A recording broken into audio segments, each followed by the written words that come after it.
is playoffs time here on the LCO. Ladies and gentlemen, welcome to the playoff stage. We got Kitty, Skimmy and Rusty here who are all absolutely ecstatic about everything that has been going down. And look, Rusty, tell me, how was your weekend? I think it was good, mate. I think you can guess what I was doing at this point, which was playing a lot of volleyball. I went to some tournaments and got to see the best of the best play. So that was my whole weekend. I haven't been played video games for so long. Yeah? It's so weird. What does it feel like to touch grass? I've got a tan. 10. Where did it come from? Is it true? The sun. It's real. What about you, Kitty? How was, I saw you cast in the LPL. How'd that go? Ooh, yeah, I've been co-streaming the LCK and LPL, so that was really exciting. Just talking my smack on my own stream, twitch.tv, KIITTWY. Oh, check cheeky follow. plug. Ooh, okay. Yeah. Kitty 10 at the Bliss shop to, you know. Either way, look, we had a lot of fun last week for the group stage. Let's have a quick look back at what went down before we jump on in to the playoffs. Find Chaz. He's in big trouble. And he certainly is. Oh, he's already flashed across the wall. Rusty, it's a disaster. Blast cone back into the furnace and taken down in an absolute heartbeat. Hook goes out. Appy's to focus. Charmed his decoy. Now he's dead. In jumps Chippy. Cleans this. You're dead by the time you found that moment to strike. And a shutdown that feels... And look for this outer turret, but Bendy completely isolated. Flashes across the wall inside the river. Just so much damage taken out there by Babbitt, but the retaliation from Why Not is absurd. Look at that with R2 of the Cyclone, finds a double kill. They just running out of the shadows. Out goes the hook, in goes the charge. There are the Call of the Forge Gods. Everybody getting knocked up. And who survives? That's the question. Ray's still alive. He's life leech like you would not believe, but the charge brittle prop. And Liv has just done it for his team. Woo. Insane scenes coming through for the final couple of games there in the group stage. Of course, you know, some teams that people maybe didn't think were going to win in those seeding games managed to win. So things are going a little bit crazy, a little bit hectic, and teams might not be playing who they think they might be playing as we jump on into the playoffs bracket. And as you can see here, of course, Direwolves will be taking on the Chiefs with Team Bliss and PGG going toe-to-toe. And these two games are going to be what we're witnessing today. Of course, still in best of threes. Best of fives won't start until Thursday afternoon. So, Wednesday? Oh, Wednesday afternoon, of course. My brain, actually it's not my brain, it's my eyes. I've got to get my eyes checked. That is definitely a 5 up there. Either way, look, these two games today are going to be absolute scorchers. Skimmy, out of these two games, which one do you think is the game to watch? Ooh, it's a really tough one, actually. I mean, maybe you lean slightly towards Team Bliss and Pentanet because they are the unknown quantity. Team Bliss are coming as that brand new team to the split. They've shown that they can really wrestle with the best. Straight away into a top 4. As well as then Pentanet obviously having all the experience to scrim overseas opponents. So you look at that one and say there's this chaotic energy coming from one side and the uncertainty from the other. So I feel like we're certainly gaming towards sort of a late game special. Yeah, interestingly enough, that PGG and Bliss game at 8 p.m. is probably what I'm most excited for because look, Bliss managed to take down Chiefs last week, which has sent them up against Direwolves there. But PGG were looking in fine form last week as well. So these two are going to be an interesting affair because it's been so long since Bliss has been able to play the likes of PGG. Yeah, two teams with the best early game going up against Fortnite. But I think in the first series, they have, it was going to be Chiefs, I believe, versus Dials. And they have some of the best team fighting we've seen in the LCO. While in the other series, we have an absolutely chaotic early game, which, you know, which either suits your taste better? Do you like fighting a lot, or do you like CSing until 40 minutes, and then that one ultimate fight at the very end determines everything? I feel like everyone in Twitch chat just said, fight! Fight! Okay, let's fight! Action! Hey, let's fight! Look, either way, we're going to quickly break down the 4 teams that are remaining here in the playoffs. Let's start with Direwolves. Have a quick chat about what they're about. Of course, coming in, they started in that round robin stage up the top, managing to take down a lot of names. No one going through undefeated though, so it just goes to show how close all these teams are. Each team beating one another at the moment. And the question is, are Direwolves a top contender still going into the playoffs? They are. They most definitely are, because they did go up against 2-1 against, I believe, PGG, and they turned the last game around, which was still in the favor of PGG until that very last throw. But I think Dials, they had the strongest regular split we had for this split one, and they did drop the ball halfway through the stage 2, but that's okay. It's just sometimes a little bit rusty, but obviously very worrying for the fans of Dials. I still think they have the best late game when it comes to an organization in the LCO currently. But when it comes to the early game, it's a bit of a question mark, because we see a lot of mechanical mistakes, specifically that I can think of from the bottom lane of Dials. So Predith and Decoy, they really need to spice some things up and make sure they execute things cleanly before it affects the rest of the map. What do you think is the strongest part of Direwolves at the moment? Do you think it is that mid jungle? Do you think it's top lane, because Zoranus has been doing a decent amount of work? Or do you think it's that bottom lane, which has been pretty tried and true? Yeah, so for me, it is mid primarily. I think Chaz has been very consistent. He's been really stable for the team. He's got the most MVPs for a reason. But like, he's also been picking things like the Aurelion Soul, which are very good scaling options, and just relying on his team to get him there, right? Like, I look at Predith and Decoy, and I think more of mid-game strength that gets them to the Chaz stage of the game, so to speak. But for me, the other person that I think of when I think of Direwolves is still Zoranus, right? Like, you think about the newer additions to the Direwolves roster, you have got the OG3 from Pentanet 2021, but Poltron and Zoranus have slipped into this team brilliantly. There was no time where they had to actually ease into the roster at all. And Zoranus has actually had moments where he's solo carried team fights, even though he's been ganked and is 0-4 in his lane, right? So he, to me, is the real catalyst of this team when they get their wins. It certainly is. And look, that's enough about Direwolves. They're howling out of here. We're going to start talking about Team Bliss now. And look, Rusty, you said that you wanted me to ask you, why are they here? How are they here? Who is here? And when are they here? Who and when and why? Yeah, I mean, so Bliss are a really exciting team for me to watch. I think in terms of our top 4, they're the hardest to predict where they're going to finish, or in general what they're going to look like on that day, because they've been a different team every single day of the LCO. They've shown up, they looked really, really shaky. You could argue they looked incredibly weak in their first week, and then they started to find themselves. But the thing with that is, behind the scenes, what we know from Bliss, they've said it, you've heard it from their coaching staff as well as their players, they were scrim gods, right? They were beating everybody. They just couldn't translate what they started doing into stage games. And slowly over time, they've been able to find themselves. And even after their last 2-0 against the Chiefs, their coach messaged me, he was like, I didn't expect to be that good.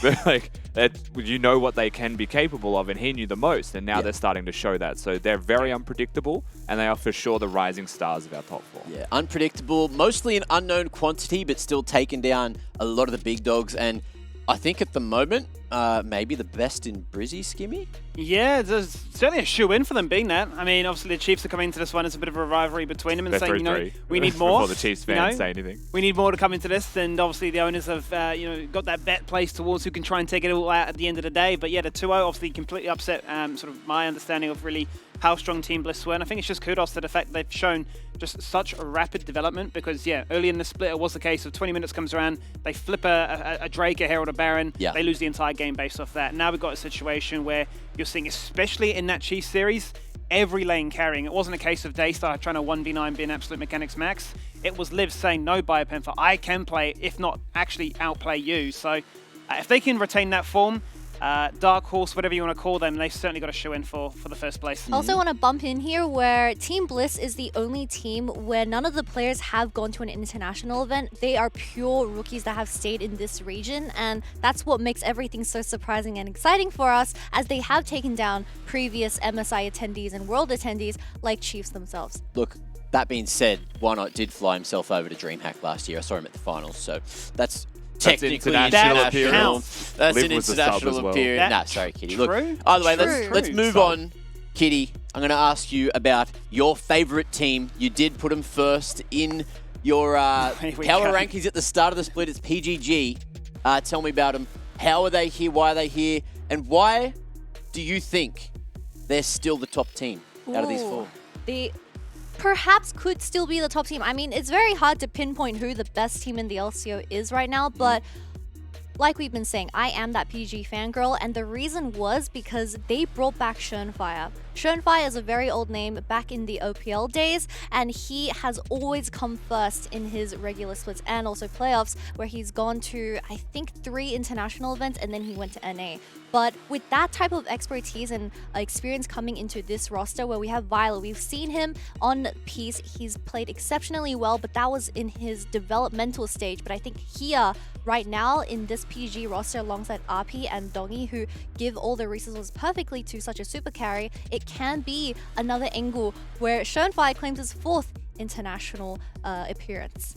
Okay, and look, thank you for that, Kitty. The other thing I want to touch on as well is Violet saying how the protocols that he's learning have changed. He knows he's already best in lane because his mechanics are absolutely insane, but just changing how the team operates as a whole, and him in particular, what his role is, has changed going into this split, and it's been working wonderfully for them. But Skimmy, I need you to sell me on Chiefs, which shouldn't be hard. It shouldn't be hard. So first of all, you look at Biopanther, handsome individual. You look at Babip going from coach to player to player to coach. He's doing it all. He's just going full swing. He's saying, we can get it done.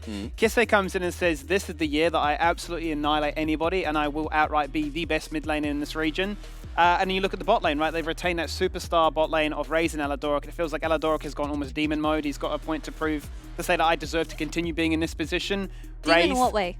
Well, look, on Twitter. he is, I mean, there are daggers going left, right, and center no matter what direction you go. We're in interviews. He's just staring you down saying, Mac, that's my answer. Final answer. He's Lock friendly it in. firing everywhere. So, I mean, ultimately, you've got a team that have almost too much experience. I think when we talked in the past, it's like 20 years, you know, combined, or just ultimately like 15 trophies just combined across the board. It's just so much high degree caliber of sort of play that maybe you've got to find some way to, you know, calm those nerves or sort of temper expectations, because maybe ego could be their downfall. Well, you've sold me. Just give them the trophy now. Chiefs look going to be the first team to do it back-to-back splits going into 2023. Thanks, Skimmy. Skimmo. Skimmer? Skimbo. Skimbo. Skimbo Slice. Sorry, got it wrong 3 times. Insane. Look, players that didn't get it wrong, though, of course, are MVPs that we've had for the split so far. And we're going to do a quick Dare MVP check-in. At the moment, Chaz, playing for the Direwolves now, 5 MVPs out of however many bloody games they've played so far, but leading the charge by 1 MVP, one not too far behind on 4, and then Daystar and Bio on 3 apiece. And then the ones that have got the doubles, you're having a look there, Kisei, Praedyth, Schönfire, and Violet. So there's, what, 1, 2, 3, maybe 4 games remaining, depending on who's going to make it to that grand final.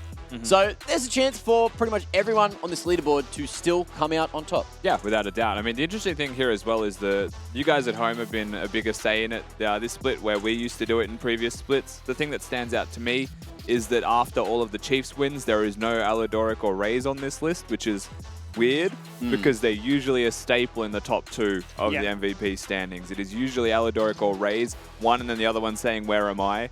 As they wrestle to be first place, but not to be seen this time around, which does surprise me because they've had very big games in their wins. And something else that also surprised me is that we didn't have a single PGG player in the top 3, and that could perhaps mean that everyone on PGG, they have an equally MVP-worthy amount of performance every time we go into a game or every time they pick up a win. So when Chaz is sitting on 5, that does say that maybe Chaz is really that core member that Dials really depends on to find those wins. Chaz is him. Chaz is that guy. He Chaz is it him. up. He's that guy. Up it, Chaz. Well, Chaz definitely chazzing it up. But look, I want you guys at home to chaz it up as well. As best you can today from the fans. Let us know, what champ do you want to see more of here in the playoffs? Something that hasn't been picked that you think should be. Pocket picks of players that, you know, a little bit of Nidalee in there from Why Not at some point. I don't know if it's meta at all, but I know he loves the damn thing. Oh, you can force it. Just lock it in. Lock it in? Yeah. The Shy can do it. Why? I mean, you got that many MVPs. Might as well do another. Exactly. Well, he did it with a Doesn't bloody... matter, it's He did a it with a message. Rengar, right? He just played a I think he tank got one of Rengar. those MVPs with the bloody Rengar. He did. Insanity. Absolute insanity. Anything goes here in the LCO. Let's see what you guys have sent in, what you want to see more of here. We've got a couple of submissions. Aiden at KeziXD on the Yay. Twitch. Let's get some more Yumi in here. Yay. Rusty, give me your best EP. Do you want the good news or the bad news, Mac? Because I'm That's not not doing a EP. that. He's been dono water. Do you want the good... I didn't just donut while I moved on so quickly. Do you want the good news or the bad news about I'd Yumi? love give me the bad first. The bad news is she's about to be overpowered again. Good news True. is she's currently terrible. Okay.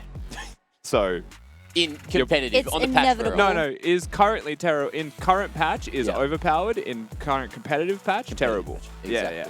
We got one more to have a quick look at as well. Thank you, Kezi, for triggering Rusty at the start of the day. Yes. Let's see how it goes. And we got Church of Lemus, JB_Os, center support, Malf, Yas, Diana combo. I love that. Well, I this is love how the attempts. me and Kitty both become happy because then you have the Senna and the Cho'Gath together in the bot lane, and it's just CC into Feast, Chomp, GG. Want that Scion flex? All the Scion? Yeah. Yeah. You shove the Scion? minion. Yeah, What was the Scion combo? It was like You put W on the W on the minion, minion, then you you Scion shove- E the minion, Ah. and they can't escape Yeah. it. and then it's free. That's free tech. You all done?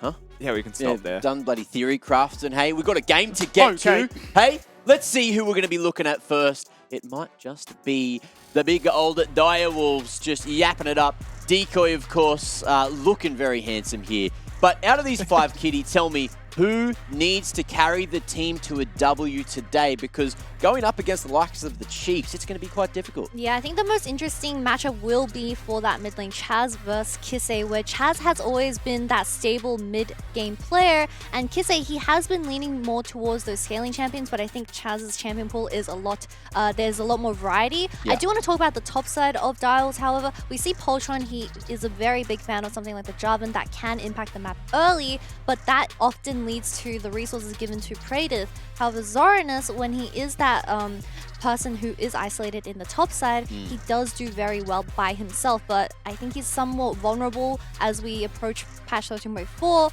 where people have noticed if you just gank him, well, he dies, but he is able to come back, and hopefully we get to see just the top side of Dials really shine with their composition they draft. We'll see if that one works out. Zoranus, of course, going to be up against big old Bio, who's going to be doing a bit of angry gaming today. Of course, coming into the playoffs off that loss up against Bliss. You know that they're trying to get some vengeance, and Dire Wolves are just standing in their way. They certainly are, right? The last time they went up against the Dire Wolves, it was Zoranus doing a 1v9 performance on the Cassante, the pre-nerf Cassante. Yeah. It just wouldn't die, if you remember, right? So it was a really annoying matchup for them to try and take. Despite Biopanther going for the Gwen, which in isolation would seem like a good counter towards it, quietly, Biopanther for me has been so consistent. I mean, the fact that even in their losses, he's just not dying speaks volumes to me, right? The fact that you've gone out with Tapoon, brought in Biopanther, you're just retaining that caliber in the top lane. So I feel like he's got such a wealth of ideas that he can look to try and lock in here to try and keep things spicy, to get the win, to get that all-important head start, to keep yourself in that upper bracket. And yeah, going back to Kitty's point briefly as well, last time it was that Yone and Akali matchup. Quite excited to see if we will have an assassin matchup again, because if anything's been proven, it's that Chaz is a bit of a demon on the Talia, one of only 2 players playing it in the entire league. And it's causing a lot of headaches, right, given just how melee-centric the meta is right now. Now, talk to me, Rusty. I'm looking at this bot lane. You know, Raze and Aladoric, they're tried, they're tested, they're pretty damn good, and a lot of people would put them as the best bot lane in the league. But Praedyth being reunited with Decoy has been providing a whole bunch of results so far for Dire Wolves. So how do you think it's going to operate today? So the fun thing for Praedyth and Decoy is they're not just reunited with their mid laner or back together to play together, they're also reunited with Praedyth's champion pool. So he's been able to, Aphelios is back, Kais is playable with certain matchups. True. You've got the Zaya as well for him, and this is like old school draft for Praedyth. So he's in his comfort zone now, where I feel like the Chiefs bot lane have been exploring a little bit more, because I don't think their read on the meta is wrong at all. I actually think their champion picks are fine, but in OS, those champions are losing, like the Draven Nautilus, for example. Seems like it's just losing mid-game no matter how well they play. So I wonder if the Chiefs have a bit of exploring, or have been doing a bit of exploring, and how they're going to attack the draft. Yeah, now having a quick look at the KDs from the Chiefs bot lane. When they lose, they're still doing all right, but when they win, boy, they're winning hard. Yeah, I mean, absolutely. It speaks for itself, right, with those KDAs. But ultimately, this comes back to when you're looking at the Chiefs roster, they tend to be winning, right? And the fun thing about the Chiefs for Aladoric and Raze is it's so much easier to play a game if the rest of your team's winning with you and you just snowball the game out of control. But usually these guys are like the catalyst that fan that fire even further. And the other part about this that I think is really important, and you guys at home will probably notice this as well, unless it's changed in the 1 week we've had off. Babip loves bot lane. Babip is going to be bot lane a lot. So the result of their wins having a high KDA is because their jungler very good at ganking bot lane. But we were having a discussion before, and we heard that maybe Poltron likes a little bit of bot lane gankage too. Rumor is. So, He likes bot. We might have 6 players in bot going on for bloody ages and ages. Well, fortunately, one player that might be bot, might not, is Chaz. We've got him here for the pre-match. Chaz, mate, how are you feeling going into the playoffs? Feeling great. Last week, I think, was a bit of a redemption arc after the first day, so high spirits from Team Divals right now. That's great to hear. Congratulations on the high spirits as well, as you did take a series away from, I believe, PGG. How does it feel crossing over now you guys are up against the Chiefs again? Because we saw how the last game went. I believe it was in week 3 you guys were able to 1-0 them. Yeah, I think we're on a bit of a hot streak and they're on a bit of a cold streak, so I'm feeling really comfortable, but we were on a cold streak a week ago, so you can't count out anybody. These guys are all really talented players, so we're not counting our chickens or eggs before they hatch, wrong phrase, but yeah, we're feeling really good about today. Now, what's the plan up against Kisei there in mid today? Because Kisei has been popping off. I feel like stats-wise, you and him would be getting pretty close to one another. Do you think you have him, or do you think your playstyles allow you to kind of do what you want? I think that Kisei is really, really good at some champions, and then it drops really dramatically.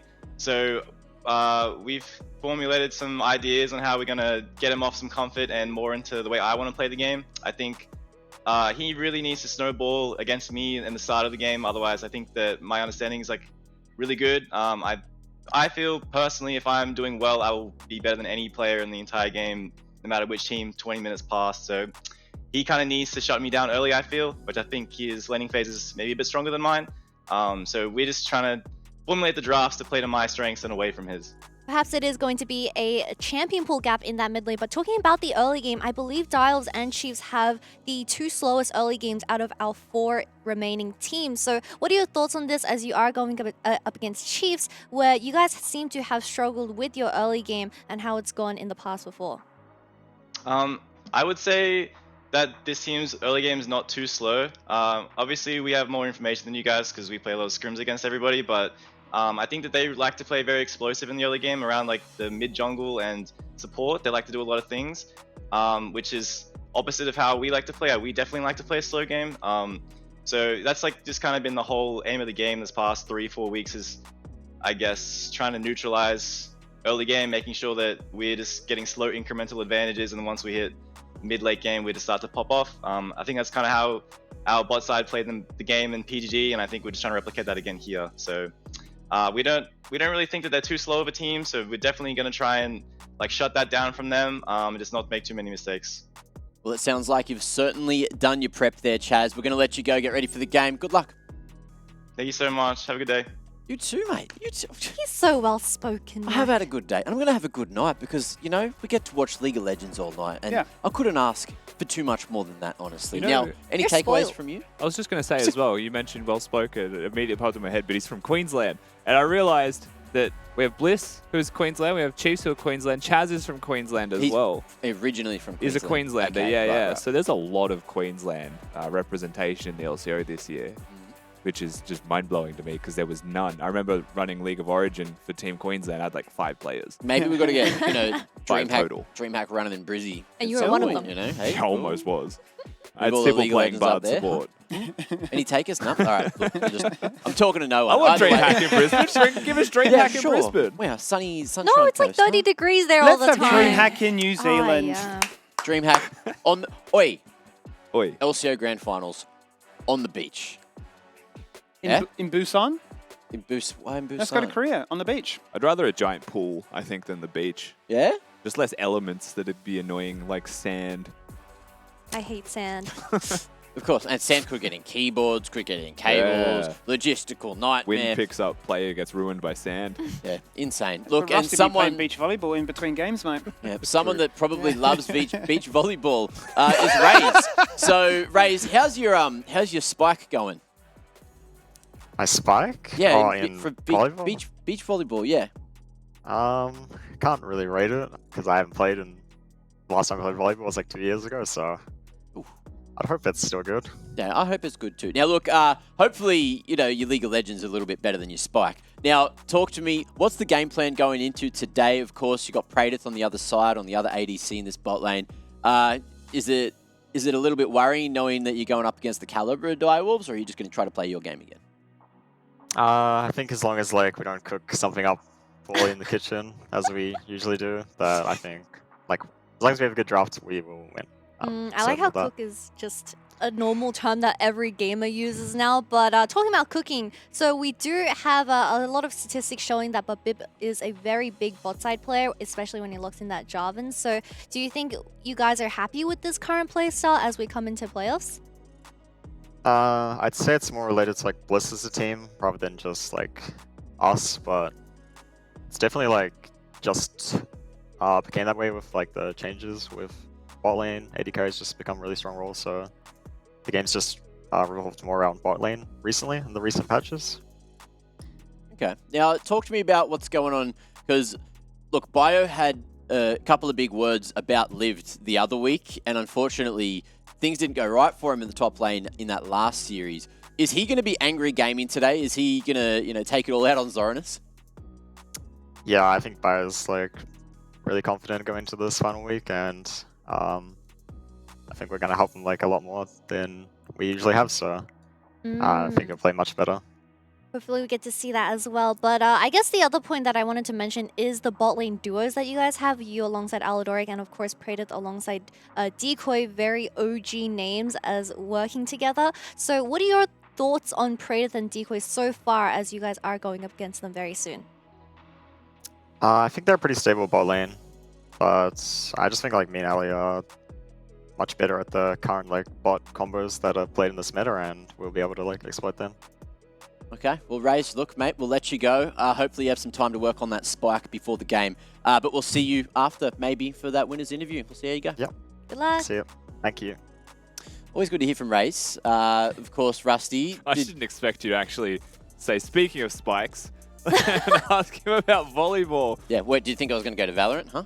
You know, I think I've played basketball with Raze once. It's all you gave me. I did have a different way to get there, had a different segue in mind, but then Skimmy started talking, and the last thing he said was volleyball. So I was like, well, we're going with volleyball. Let's go. Hey, Raze, you like volleyball, huh? If that was an Aladoric interview and you said Spike, that could have gone definitely two different ways. He could have started this chin wagging about Valorant for sure. Probably could have. Yeah, mate. Either way, let's have a quick look at who's selected which side going into the first game of the playoffs. It's Direwolves picking blue side. So, that's a bit different.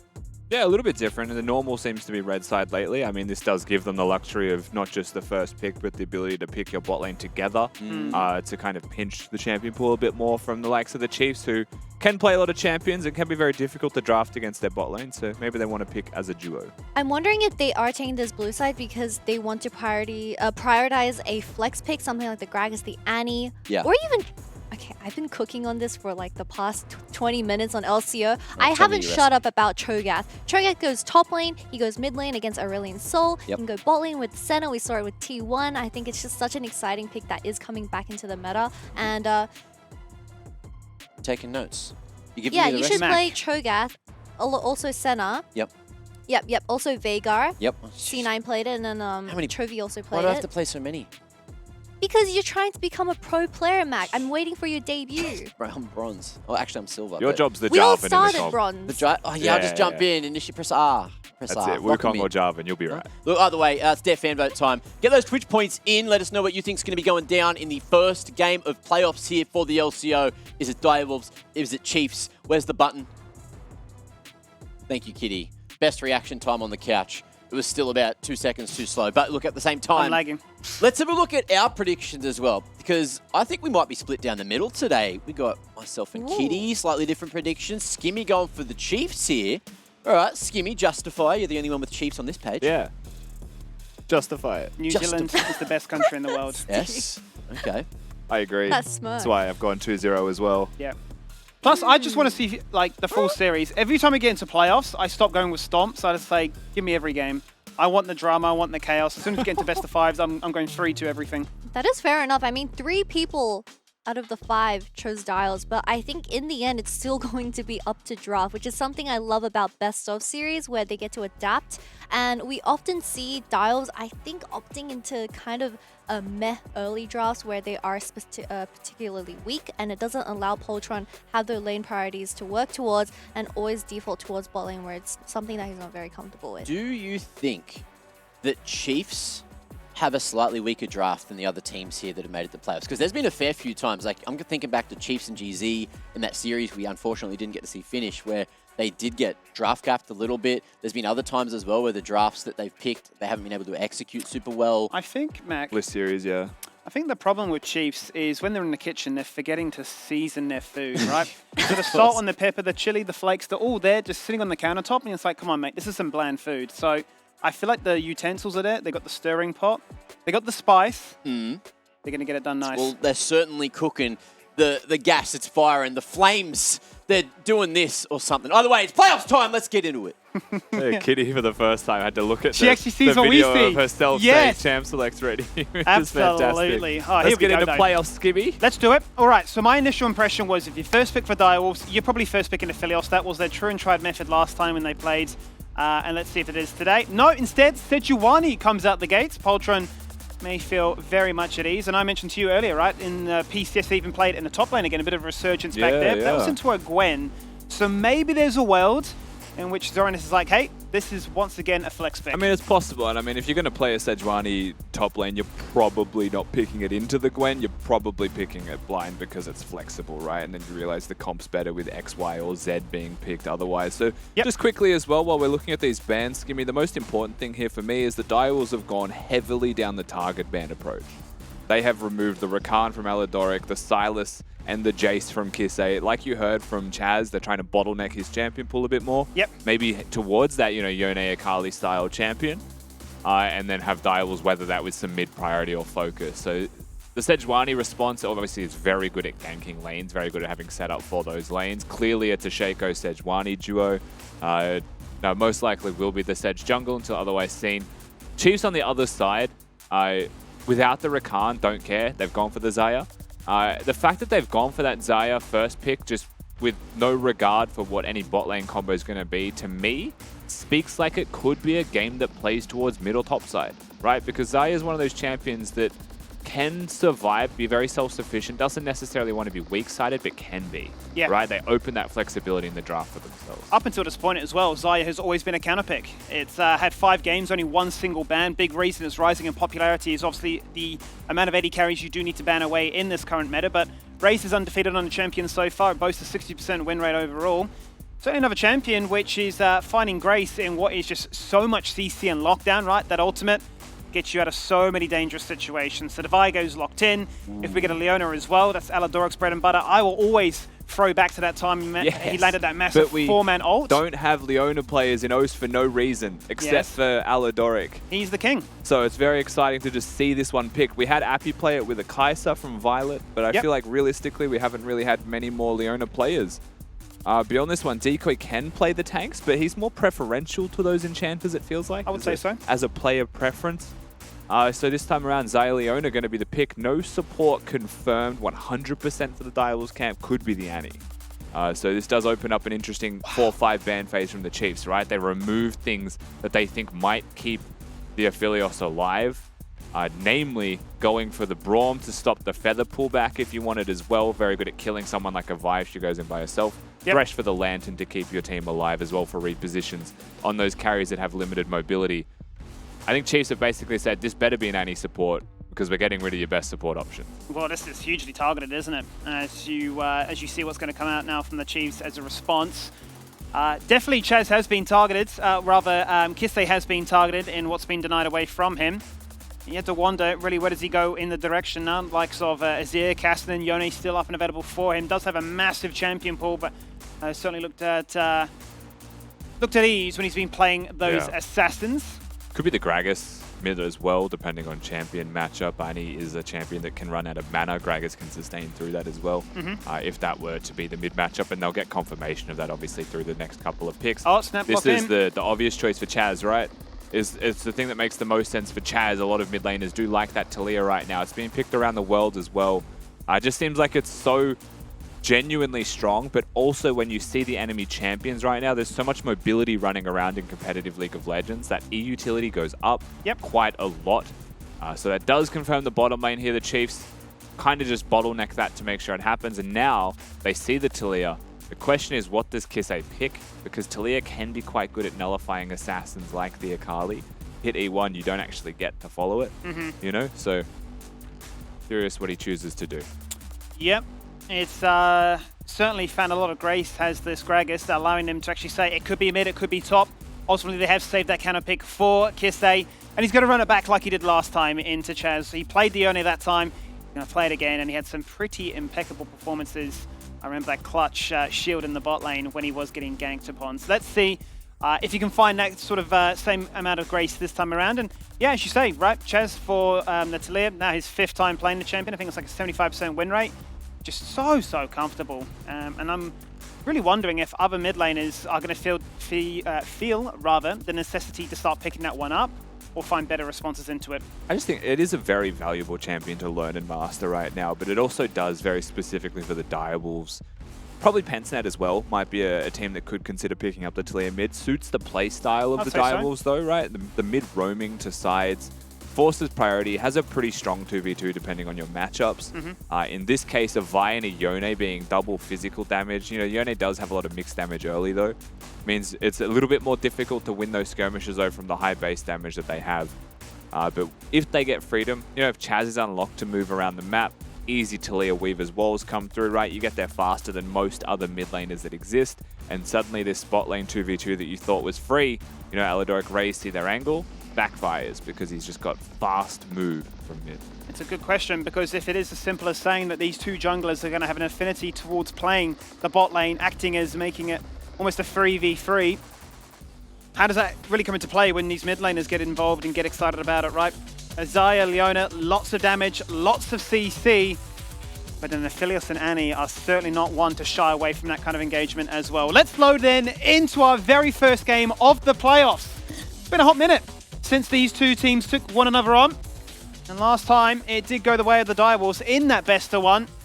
But this time, in a best of 3, who will start on the right foot? And very quickly, Skimmy, while we are here, the most important thing to remember as we kick off officially playoffs for the first time is that all of these teams are fighting to win 2 best of series. It doesn't matter when, you have to win 2 or you do not progress, you get eliminated. There's a double elimination bracket from here on out, and you are eliminated from the split completely if you lose twice in total. And I suppose also to that point, the TLDR is you win a best of 5, you're going to go to PCS playoffs. Yeah, the right? first round is best of 3s, second round is best of 5, so you are correct. So that's all we'll look forward to. But as it stands, the best of 3 tech has to be utilized. And we'll wonder if other teams continue to get a little bit more excited around this level 1 mark. We saw a little bit of it last week, and it certainly seems to creep up more and more as we get towards games where mental gymnastics are that much more important. You want to sort of set a tone, set a message, go into game number 2 and sort of carry that on and say, you can't recover. And so just quickly to run through a little bit of the team compositions here, the champions as well. Everything, I want to say, is mostly standard for both of these teams. Top lane, this is a matchup we've seen countless times now. The Gnar versus the Gragas. We've seen Gragas win it. We've actually seen Gnar run away with it as well. Chippies from Pensnet had a game where he was a lot of CS ahead and had massive team fight impact. So one of those lanes that can kind of go either way, but Gragas has a pretty good time getting through it anyway. And they look for their team fights where possible. Jungle matchup, Vi versus Sejuani. Sej has pretty insane impact when looking for those 2v2s with the passive, but we've also seen this matchup go either way every single time as well. It's more about who gets the jump as to who wins those trades. Mid's just going to be farming, but the Yone gets to be much more aggressive earlier. Talia's gone for that unsealed spellbook, so just wants to sustain through the lane, get towards those extra summoner spells. Can look for kills with a jungler maybe, but happy to farm, happy to CS. That fits Chaz, that fits Direwolves. It certainly does. And bot lane, like you're seeing on your screen, Leona can be aggressive, but because Annie starts with a stun now, it's hard to do. You do just get locked down, and no supports run Aftershock anymore. So when you consider that, you're kind of locked into trades on bone plating windows or free engage angles onto carries, but both carries also have their respective cleanse, so very hard to find the perfect angle. So just playing waves, looking to farm through. Yeah, definitely less sustainable, but much more about that glacial field going down to guarantee that the damage will certainly be in your favor as opposed to theirs. So we'll keep our eyes to see what these junglers do decide to go towards. As it starts, it's just a case of clearing as much as you can. We're going to be spotted here on the Pixel Bush running up the river. Going in for what we can only assume is a cheeky invade, The but bot Poltron's got the lane's read. moving as well, though. It's not just Poltron that has the read. Decoy, you can see they see Babip now. He's going to have to queue out of there Yeah. immediately. Poltron protected. I'm not even sure Poltron was spotted or revealed at all. He's just going to be able to pick up the Raptors for free and assume that there's vision in that bush to the right of him if he's smart about it. And can dodge out on that one and continue farming. And I like the restraint from Decoy there to not flash forward and actually try and force the fight, because I think you saw the inline track was there for Kisei. Obviously, Poltron was hiding very far behind as well. Might have been a wasted opportunity and could have certainly swayed the balance of this very volatile bot lane. And just keep in mind as well, as we have highlighted a few times, jungle tracking going to be really important for Direwolves. If they know where Poltron is, if they know where Babip is, they can stop him from having an impact. If Direwolves can stop the Chief's jungler from having an impact on the map, then they get to scale, right? That's usually the large part of volatility here for this Chiefs squad, other than their team fighting, is Babip having an early impact and Alidoric working with Babip, and this is a very early movement together, to ensure that they can create some moments that exist on the map to generate leads from it. Yeah, because typically speaking, we haven't seen really Chiefs have those massive leads by the 15-minute mark. They've been coasting on through. We have, however, seen Rays tend to be fairly far ahead. A lot of that has been from other teams forcing massive rotations to secure dragons or objectives across the board, and he's able to get some free CS, or in some cases even free turret plates as well. That was a sad cannon. That was a sad cannon. Well, the engage is on, and that's the stun onto Alidoric. Rotom has been locked in place there. Nothing more, really, than just some warning shots. Recalling on vision, though, this time around, so they will be spotted, and that's actually very much a delayed recall from Praedyth compared to Decoy. So I think there's a world in Alidoric's mind where he sees the Annie go back and delays the Aphelios, but the number one priority there is actually pushing the wave, crashing it, and unlocking the bottom lane to be where they would like, and immediately Babip, knowing that they've based on vision, is just going to start up the objective. So they're going to be able to take this one for free. You would expect no contest, depending on how long it takes. Ward comes down, confirms that it's being hit, but they have way too many numbers, and in reality, it's just a wasted control ward. Well, yeah, and it's a waste of time, even if you can blast cone in, charge across the wall, or if need be, flash to try and flip it for the very first dragon. So not going to waste their time there. Back to clearing up a storm. And back to putting themselves in a point of power. As you can see, Zoran is leaping into action now. Just showing off that he can animation cancel the wallop if he That's wants it. to, I suppose. Look at me go. Also has that Mega Gnar, so he's going to have a cheeky look here at getting turret plates. Oh! Question is, though, has this He minion wave is been trimmed dead. enough? It has. He's flashed. It is very, very late, but that's a flash barrel that is going to miss. And now the ward goes down, and Zoranus is kiting with the hyper. Body slam, auto, and hit in mid-air. Beautifully done. Great first blood. That was an insane cast from BioPanther. Doesn't just push him under the turret and lock him down, keeps him there. Meanwhile, bottom lane. Well, what can Direwolves do to try and answer back on the other side of the map? Raises the focus, flash, cleanse, burnt, finds one, Decoy dead. Is he going to find a second with turret aggro? He certainly is. That's going to be picked up by Alidoric. Reinforcements. Nice dive, because now you are so stuck. Kisei is here, ultimate in play. Flash has to be flashed, and there is the Fate Sealed, and it may just be Praedyth's Fate Sealed, as he will die as well. And Chiefs across the board, they're just winning. And Chiefs just choose to make the play. They think the dive is possible because they move so much faster, right? Like we spoke about from Champs League, the Talia gets their walls off everybody, but the dive is not fast enough. The damage isn't there quick enough. And you can see how much damage Raze gets down. He immediately flashes and cleanse once the stun comes out. Covers as much distance as possible, and Sejuani effectively does 0 there because he is locked down by Alidoric that entire time. And the tower puts in work this early into the game. Reinforcements are here so quickly. And top lane was a 1v1 ultimately, right? So you're trying to get the kills, get out as fast as you possibly can, but it was a deep dive for that.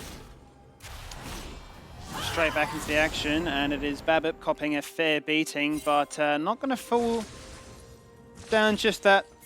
I will say, though, for the side of Direwolves, it's Poltron that picks up that kill. Maybe the worst case scenario out of everybody involved in that dive to have claimed it. I'd really be hoping it was Praedyth or Chaz in reality, right? Not It's even gonna mad stop at them. a support getting it because it's an Annie. No, it's not going to stop them from Bit of deja re-diving. vu. Right, 4v2, we do it again. You've got no summoners this time. Can you get the Feather Root? Can you get the turret aggro? Can you get the drag back? Two-man seismic shove. Once again, Raze lives for such a long time, and Alidoric really is deja vu. I will stun you under turret. I will kill you again. Stop ganking bot lane. I feel like Direwolves have decided, executive decision, we don't want Raze to play League of Legends. We just, at all costs, we're going to make sure that the AD carry of the Chiefs is sad and Zoranus in a bit of trouble. Oh yeah, he's actually getting hit by 3 members right now. Even Shelly getting angry and all amongst it. He's going to fully reset, as is Zoranus, that can disengage away. But far out, we are getting a little bit of action. Really kickstart this one. For a team that wants to scale to mid-late and look for team fights like the Direwolves, you heard it from their own mouths. A little bit different in how they're playing this game out, a little bit different in the approach. It could be a drafting where they wanted to pressure Kissa into playing a mid lane champion where he can't keep up with Chaz. They try and force a tempo in the game. That's a viable strategy. We spoke about the difference in KDA from the Chiefs between wins and losses as well. That reflects through the bottom lane, but this time around, Alidoric's 2-0-1 on this Leona. He is going to be so tanky when these fights break out. If they're able to position appropriately, he's going to be a frontline weapon. Yeah. Raze is pushed a little bit behind, but Praetor hasn't got a kill. Like you highlighted, it's been going to the jungle the first time, or would you believe it, second time as well. Yeah, it really has been that duel before between the Sejuani and the Leona as to who can kill and who can be killed. Finally, Raze hits level 6. He's been needing that in the past few exchanges. And that is definitely going to deter Direwolves going, we could try this a third time, surely a third time, and it would work again. Decoy, though, getting very close to level 6 of his own, and you can guarantee that there's a flash tip is waiting to happen. And Ray's also very close to having that cleanse back up as well, so now it becomes basically impossible to find those kills. You have to force the summon a spell prior, because cleanse ult is always going to be available. Chiefs, you can see a little bit of a move here from Babib, has been hovering around this bottom side just a bit more. Does need to protect the bottom lane of his team, but also wants to work with his support that is now quite dead. As the cannon gets forcibly missed out on there by Chaz, he'll be a sad boy. Or played by Kisse.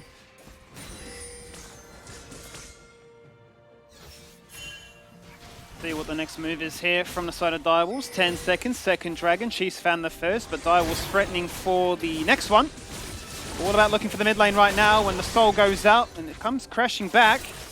There's no punish just yet. Unable to find that pick, even if it was a 2v1. 3 members of the Chiefs now on the bottom side of River. However, it seems like their sights are set back towards the objective still above all else. They've got a Drake here that they can look at. If they go for this, like you can see the Scuttle Crab vision will still reveal them. Looking at where everybody is on the side of Direwolves. However, Biopanther has sent his cask on a mountain hike. He's playing Minecraft. He's just trying to trim the rocks away, isn't he? He's predicted a Bard portal. It's a little bit tragic, but he's still bodying out top lane. Until now. Until possibly now. He's got to be careful as to how he places this one. Oh, that was beautiful. Chaz has absolutely read him like a book. The flash across the wall to try deny that minefield, but the flick that came right back. Chaz is in his mind. That was so many steps ahead of Biopanther's thought process. The flick was, the W was already there before the flash body slam. Cancels the body slam, brings him back over the wall. That's why he's got 5 MVPs. That's just dirty. That's why he plays this champion. Maybe a shoe-in for player today already. Far out. Very pleasing on the eyes. And really gives Zoranus a sigh of relief because he has been at the forefront of a lot of pressure in this 1v1. So we'll get a chance now to push in some waves and get some turret plates of his own and try to become a bit of a menace in his own right. I see the Alidoric stats here as well. Very good opportunity to discuss just how good he is on this champion when it comes to Nautilus or it comes to Leona. Rakan obviously in the list of those 3 champions. Alidoric is the expert of Oceania. Is the one who wants to play those champions the most. Occasionally does have to be a little kitten and just play with the Zeri bot lane as Yuumi, but not anymore. No. The meta has shifted back in Alidoric's favor and away from the Raze Zeri meta. Yeah, certainly when Zeri and Yuumi are meta at the same time, it's not always the most fun experience for some players. Here's an opportunity as they will go for the full all-in. How many ultimates does it take to kill a support Annie? Apparently 3. Decoy is dead. And can Chaz and Poltron do anything to answer back to their fallen brother? There's a flash away from the Moonlight Vigil. Praetor with the blue, as well as the purple weapon. Would have had a substantial amount of CC lockdown. Chiefs can disengage away. He flashed for that as well, though. I know he has the Gravitum weapon available, and that could lock them down. You know, you activate that after. Their stun lock Talia gets another array of abilities thrown out and forwards, but Praetor's flashed. Chiefs don't know that Praetor's flashed for that, I don't believe, because that would have been in Fog of War, as far as I can tell, but maybe it was on Vision. And that's really rough for Direwolf's bot lane. Now, you know that he is going to have a target on top of his head for just damage, right? You can't cleanse a Vial, you can't cleanse the Yone ultimate, and they'll be looking at you come that next skirmish. And there's 2 big reasons to fight in the next 3 minutes. Certainly is. Lots of objectives coming up very shortly, and item spikes are starting to be hit. Leandry's for Chaz, Bloodthirster now just for Kissei. Just waiting on that bot lane to find their moment to strike. And Aladoric's ultimate, obviously on a very short cooldown, is active now. With a Hex Flash can cover such great distance. Praetor has to be so careful stepping up to this wave. Has cleanse, has no flash. They've got him. Read him like a book, isn't it? You've got no flash. You simply cannot walk up like that. I mean, yeah, that was just too far forwards from Praetor, to say the least. Aladoric looking with Raze here. There's no reinforcements, in fact. It is just the 2 of them. Vi on the other side of the map. They'll place the ward, confirm that Poltron and Decoy are here. They don't know where Chaz is. But still they're going to push in, because at the same time, Kissei has crashed the wave in mid. So if they go for you bottom and you get out, you lose a turret in mid lane. Absolutely. Even more so because Babbitt was waiting in that bush to protect and guarantee that that wave could get shoved in. And it's just winning. I mean, this macro moment is really profiting them so far, isn't it? The fact that you get that kill, you've already got a gold lead. Now you've got the first turret in the bot lane too. You're going to be returning to base. A very happy Chappie. Any Chiefs predictors in the casting team? Just us? I think it's just us. Oh, it's just us? Oh, that's crazy. look at us. Who'd have thought, huh? Who would have thought? Hey, not me. That's also the, you mentioned this before, but the Bloodthirster being outright rushed by Kissei starting to become a very common trend in AD carries. And Yone is one of those mid lane champions that can do the exact same thing. You know, you go into precision tree, so you can have the overheal. Oh, makes you very strong. We're just all inning. How much damage can we do? Yes, Predator's got the red to try and sustain, but it does not matter. He has no summoners, once again caught on his own, and Kissei punishes. Yeah, I mean, just that E follow through the bonus damage from damage applied, rends back and ruins Praetor's life. No summoners at all, has the Gale Force now, but catches him greeting for the wave. And Direwolves don't have a response at any point here. The Chiefs are just keeping track. They're staying one step ahead. They really are running the Rift right now and stopping the Direwolves from scaling in this game. It's an interesting conundrum, but it feels like the Direwolves have put themselves in that predicament, right? And they're trying to now fight their way, or solve their way, not even fight, solve their way out of the situation. The Chiefs with this lead will command the game and snowball out of control if you don't do anything. They are slowly snowballing out of control, as you say. 2K became 4, and now they are knocking on the door of that soul point with the third dragon lined up quite nicely. Kissei's not content with just taking one objective. He'll take a second by denying away your red buff. You can have the Herald. That's a nice thing on the cake, perhaps. But we've got so much control of this Rift and an early soul point. I mean, if they get this one, 22 minutes, and it's all for the taking. Fire Panther trying to be real cheeky to see if he can maybe snipe away or steal a Rift Herald, just using some abilities because he can. Fairly low cooldowns anyway for a level 11 Gragas with ability haste in the build. Is that AP Gragas variant that you expect when you see the Comet as the keystone of choice. And right now, in terms of his composition, he is basically the sole magic damage, other than the magic damage that Yone does apply being a mixed DPS source champion. Gragas is the only ability power that you will be seeing. So you'd expect a lot of armor from someone like Poltron on this Sejuani, but a lot of the Sejuani builds right now do have the Radiant Virtue first, which is very limited resistances, more health based, so still very killable. Lots of members here in the top lane looking to try and find a cheeky moment where they can put pressure down to favor themselves. Not really going to be the case here for Direwolves. It was answered, as you saw there, by Aladoric, as well as Raze and Babbitt, just hiding out of vision, wondering what might happen here. Decoy on vision here as well, so they know the Annie's here if they go. Predator's flash is just about to come up. It's about 5 seconds away. He just has to burn Gale Force out of sheer terror. I mean, you see them there. What if Babbitt with a flash ult, right? He's going to be caught and he's going to have no counterplay. Tower's pretty fragile also, so really does need to respect in his current position, but has Zoranus now for reinforcements. Poltron about to walk in as well. They'll confirm that there is a ward next to him and clear that out. Becomes a lot harder for the Chiefs to make the same play twice unless they really take their time. And that does not clear the whole bush, as you now confirm, until it's activated. Of course, now they're going to walk into a ward anyway. They were able to hide themselves pretty well. Yeah, actually some really nice vision toggling, as you said. Also, side laning is certainly causing Kisei to run riot here, as the amount of resources that need to be committed to mid lane to make sure that Raze can't punish Praedyth has meant that Kisei can just continue to steamroll ahead himself. Very hard to see take down Biopanther, even if he is going for this hybrid, tanky AP build. The gold lead is just where they want it to be. I think we're also going to be very close to this point where, like, with Kisei already at this one item, it's hard to see Zoranus being able to kill him.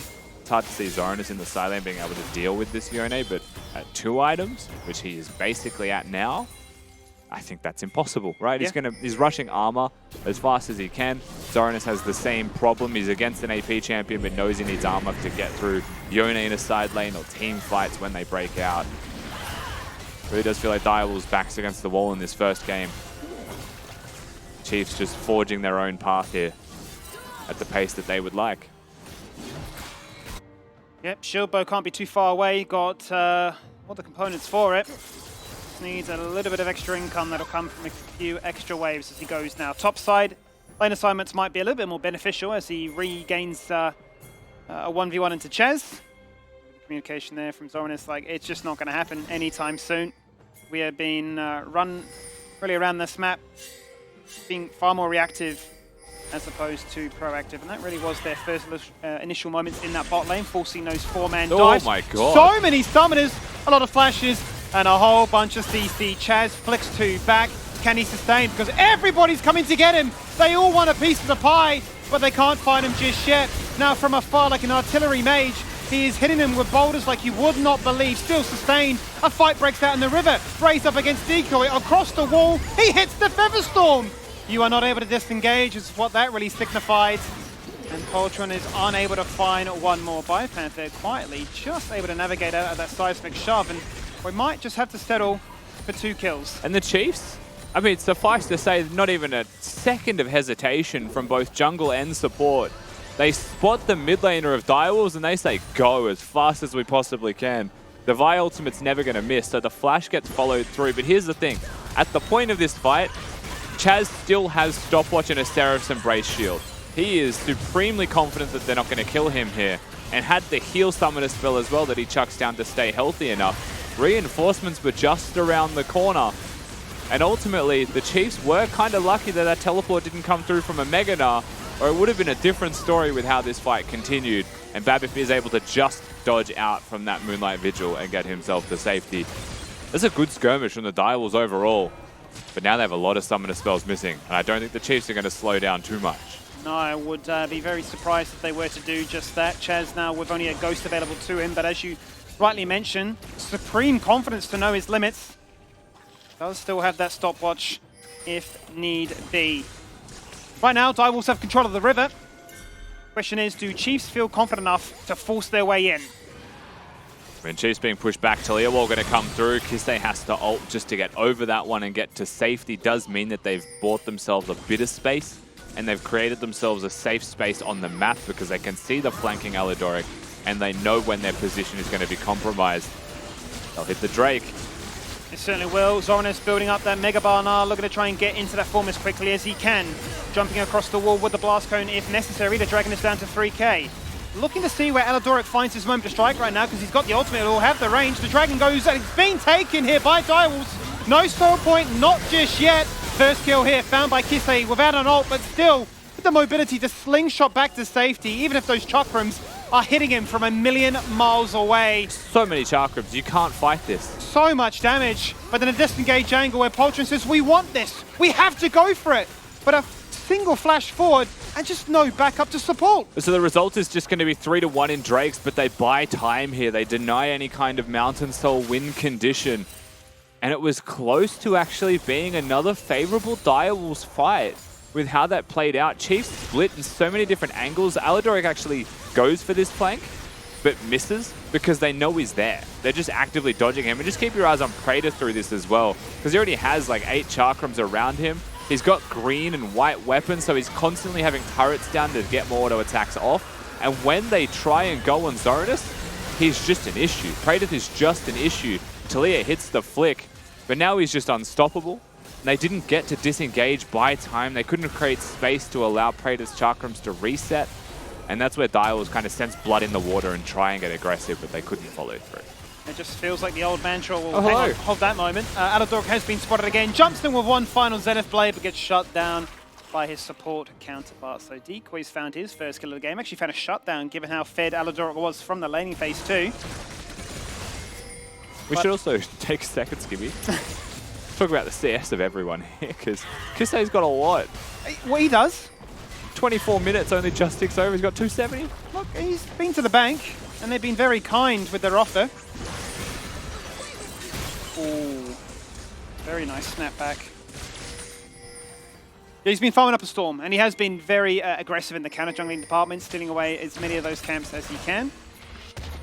They have bounties, so you can kind of sense the game state just knowing those bounties are there. If you're Direwolves, they're grouping up a lot more. They're not confident to go inside lanes anymore. I think Praetor has for sure been conditioned into playing this game out as passively as he possibly can. Like you're seeing, observe a man who has witnessed death too many times in one game. He's just pressed the S key, isn't he? He's sitting at his turret waiting. It's like at a red light. Maybe just playing red light, green light. Squid Games in the Rift, perhaps? Here we go, Chaz. This time, will you burn that stopwatch? Well, it's already been used, and Chaz, you're already still in trouble. So shutdown goes the way of Raze, who hits the ultimate just to disengage and drop turret aggro. And the 4-man squad of Chiefs go in, go out. Yeah, walks his way through with the ultimate, knowing that Decoy and potentially Praetor were going to be behind him as well. But the way that this game is playing out, and like you are seeing, is Chiefs have first move because they have mid priority always. And so they're able to still get to these plays. Even if they're bad plays, they're going to be there first. Constantly happening. Baron started. Gragas ult going to be used, but they're in. They're in. They are very close to this one. It's down to 1400. Babbitt just on his own takes it for the team. Baron secured and the fight continues. Scutler Crab, how about that? There's a blue weapon, but not enough AoE cleave just yet for you to get excited about. And Chaz will be the only casualty for that contest. If Praetor had 5 items there, maybe that's a 1v9 ultimate angle, but he doesn't have enough crit chance to guarantee that to do anything. In fact, in base, picks up the Infinity Edge only now after the skirmish takes place. And again, I think it's very good play from the Chiefs, even though Chaz is so difficult to kill. We need to fix this. Cannons are hard to kill. We need to fix this cannon issue. Oh, no. I love observers because it's like as you're midpoint, just a quick toggle in and he out. Yep. And it throws me too, because I'm the same as him, so like I feel that pain. But Chiefs are moving first is all I was trying to say. Chiefs are very fast in their play. They're confident. They're using the mid priority correctly. And they're really keeping Direwolves on the back foot, no matter how strong Chaz is. And they're targeting Chaz specifically. Well, they certainly are. He has been at the forefront of a lot of this pressure when he's been trying to claim as many of these objective bounties as possible. Certainly has been easier said than done. That being said, though, also has managed to get himself the Zonias and is that 1 star at the very top there that really does have the wealth of their resources. That's the one, but he's dealing with Kisei and Raze, who are both so fed. You know, 500 gold bounty for the Xayah. Still farming on the clock, and that doesn't even, you know, consider that Kisei's got 300 CS at 26 minutes. Absolute weapon again, #1 of this series. In terms of CS per minute, I think Kisei's probably unmatched come playoffs time. He's been so good, he's just been sitting at 12 CS per minute every single game in win or loss. The other side here for the Direwolves, they are starting to just steadily fall further and further behind because they're getting pressured into making decisions they don't want to make. This is the perfect example of one. Drake in 5 seconds. Feeling a little bit weak perhaps compared to their opponents, but Chaz has 3 items. He's the saving grace of this squad. He certainly is, but he's chucked at that Weaver's Wall nice and early. That's going to separate the squad of Chiefs, but they have mobility, so they can regather themselves very easily. The fight starts with a massive fate shield! Everybody locked in place, and Kisei is still alive because he has far too much lifesteal. Raze comes in, plays cleanup crew, gets a double, make it a triple. And my God, Kisei, that ultimate, that lineup, that was clean. Really easy team fight, but they're just going to have to go for the steal. Poltron's only answer here is to queue over the wall. Can get cancelled easily as well and gets bodied out. Yeah, the whole team jump across the wall and say, Poltron, not this time, buddy, not in this lifetime. A nice little disengage. Was that in the minefield? I missed it. But either way, Chaz is trying to 1v9 as the sole survivor, as the sole point is still there for Chiefs. Kisei sacrifices himself, just maybe doesn't realize that there's lethal damage with a couple of rocks on the ground, but ends up going down. Drake will be secured here, sole confirmed for the side of the Chiefs in game number 1. And this is the easiest team fight of your life if you are Raze. Talia wall's gone, it doesn't separate them, the flick's not there, Chaz is not next to the team, and then he just finds Praedyth. That's all he really needs to find, but it's not just Praedyth that he gets. Sejuani's already ulted. He gets potentially 3, but Chaz gets the stopwatch off. Praedyth's out of the fight. Raze gets the ult aggressively, not even defensively, and just stands and delivers. They have no damage alive the second the Chiefs engage. A thing of beauty, a work of art. That was something that you really do love to try and emulate on the stage. Maybe doing it in solo queue or scrims. But then to do it like that, and to have everybody at home watched and entertained, certainly feels good. Goated emote from Raze there. That's a non-negotiable. I think that's an S tier emote. It makes a really annoying, like, wah noise when it comes up. It's also a Bard meep. Yeah, we love those tilting kind of ones, don't we? Aladoric, he's been separated from the herd right now. He's quite squishy, jumps on through, cops an ultimate, and then actually tries to flash and live with the locket. Is it enough? It's not going to be enough. Chaz manages to snipe him apart. Meanwhile, Kisei is nearly soloing out Praedyth from mid-wave one more time, but now he's completely separated as well. Has to go gold, and in jumps Babbitt there to finish the job. It was a big job, but a job that is now complete. Kisei still living once again, because I tell you what, these shields are getting out of control. He's a tank. Throw back to Sunfire, Yone, anybody? Because that's what I'm seeing right now, as Bio in the river tries to run down Chaz, but he is the bane of their existence, so they may just have to settle for a support in Decoy. And the Chiefs are hunting for that ace. Jeez, the Chaz ace is trying. that has eluded us all game long, but at the 30-minute mark, even still, we can't find it. But now, confirmed. Chaz tries his absolute heart out in that fight in this entire game as well, but they're just putting all of the pressure onto him. They've just bottlenecked Chaz out of this game, and slowly but surely the Chiefs have forged their way into a fantastic position, and another team fight goes towards them. The question remains, Skimmy, can anyone kill Raze? At this point, he is just far too farmed and way too fed and just has a free time. Yes, Aladoric's caught.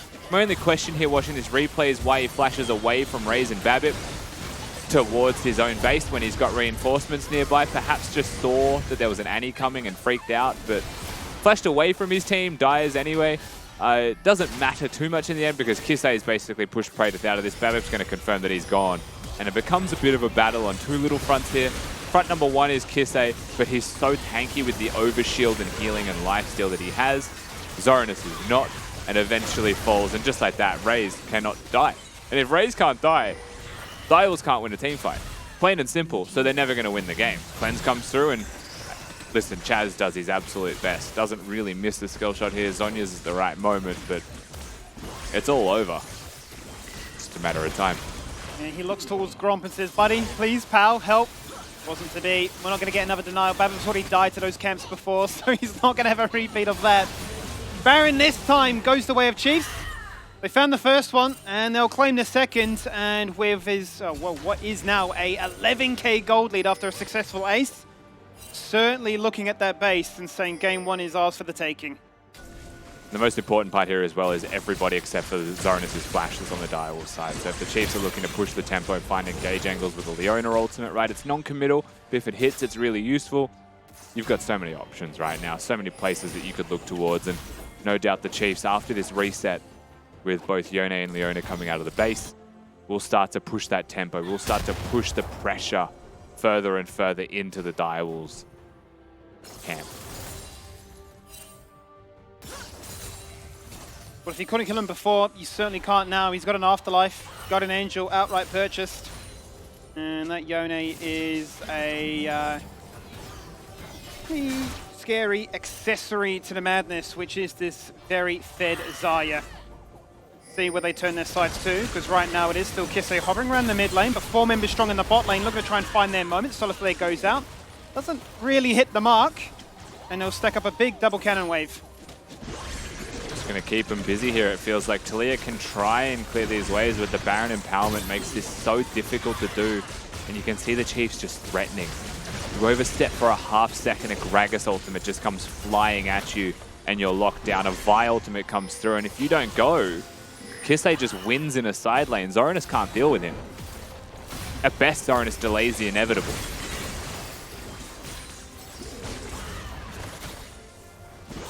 Holding on as best they can right now. As Tibazult goes out onto Bifan, but he just flashes away. The blue ultimate from the Moonlight Vigil doesn't do that much damage, though Faster still not enough to try and find that kill. Look at Cleave, though, in response from Raze. He's 1v9ing, he's jumped on their head, ripped back the feathers and said, I am the king of Oath for a reason. He'll eventually fall on down, and Zoranus will deny him of that luxury. But this has been bot lane diff from day one in this series. And with that one inhibitor taken, do Chiefs still hunt for more? Yeah, it's going to kick down the door through bottom lane. They go for the engage, follow through. Zoranus just dead to rights. And Raze goes crazy. And the result is 5 members strong skimming in a free game number 1. What a performance, what a way to answer back to say, no, this is the Chiefs that you know and love. When we win hard. And that's a game 1 that you can feel very satisfied with going into your next.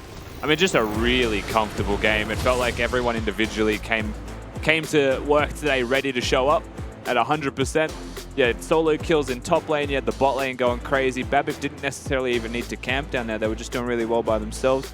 Direwolves went for some very interesting ideas. I don't mind the ideas, but when they were diving bottom, Chiefs were ready, yeah, right? And they were constantly answering those attempts. And that's where I think things went a little bit awry for the Direwolves. They took a risk, they took a gamble. Yep. They tried to dive bottom, it backfired, and suddenly you're dealing with Aladoric and Raze, who are fed, and you can't do that against the Chiefs. Did it twice, yes, they got some kills, but for me, it just has to be that initial play where Bio gets the solid kill top, then they can't even get the amount of kills bot as well.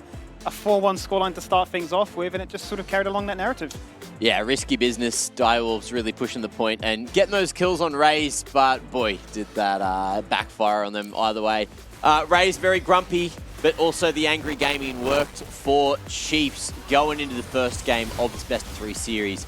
And look, once they finally got that soul online as well, I think, you know, they made the best decision when they were thinking about going for the burger flip on that soul point, but then just decided to jump across the wall, you know, kill Poltron, don't risk it, and then just 100% it and closed it out nicely. You know, as mentioned, you guys mentioned it many times in the cast, we also noticed it backstage, Prated just positionally was just not there. You know, from after dying a couple of times, you could just see that the confidence just wasn't there, and he got a little scared, and you can't play like that, not in playoffs. Not in playoffs and not against Kisei, as Chiefs saved that counter spot with this Yone pick, which was getting pushed in lane, but Chaz roaming bot lane really shot themselves in the foot. And I mentioned this to Mac, where I think if this Yone pick gets online, well, if you scan over Dial's composition, they don't really have someone that can answer in the side lane, and that's exactly what Chiefs played towards. But ignoring the fact of Kisei going that BT and Immortal Shieldbow build where he is extremely tanky, Raze is just out of control in the Xayah. You just have, you're consistently looking for those 5-man engages with your Nara and Sejuani, but you're playing into the hands of the Xayah pick, which was a blind, by the way. Chiefs read Dials like a book in terms of draft, and they executed it perfectly. Yeah, insane scenes. Now, Kitty, anything you want to touch on in terms of that draft? Of course, everything's here on the board. Would you have personally changed anything, or do you just think Dials need to build Bloodthirster before Chiefs do? I mean, we have seen a bit of BT on Aphelios first as well, which could have helped him. We did see a lack of damage, however, where the Aphelios did go full damage and we didn't see it anyways, so maybe a BT could have saved him there. I would have liked to see something like the Thresh, where if this is going to be a continuing mistake from Praetor, where he is consistently mispositioning, something like the Thresh for the Aphelios would be very nice. And I think when we go into this game one, talking about Dial's draft, I do like it. It is just a classic front to back. It's very easy to execute, and you are looking for those major objective fights. However, when you do have the items online on the enemy team, they just have so much gap closing. We saw that Praetor couldn't play the game at all. He barely got to 3 items, but by that point, the game was over. Okay. Now, we did hear Chaz talking about how they just needed to survive till about that 20-minute mark. And right on that 20-minute mark, Kitty and I were thinking there was that one fight where I think they got away with the dragon, and then the, not shurikens, the chakrams or whatever. They were online, and it was like, oh, here's the angle. Dial's about to get back into the game. Chiefs knew it, though. They were gone. They were just out of there, wanted absolutely no business with Praedyth in that fight. And look, macro-wise, Chiefs calling up a storm. There was a specific fight, I believe, in top lane where Chaz was still holding onto the stopwatch with the heal and everything that he had in his pockets where he wasn't going to die. He acted as perfect bait for Chiefs.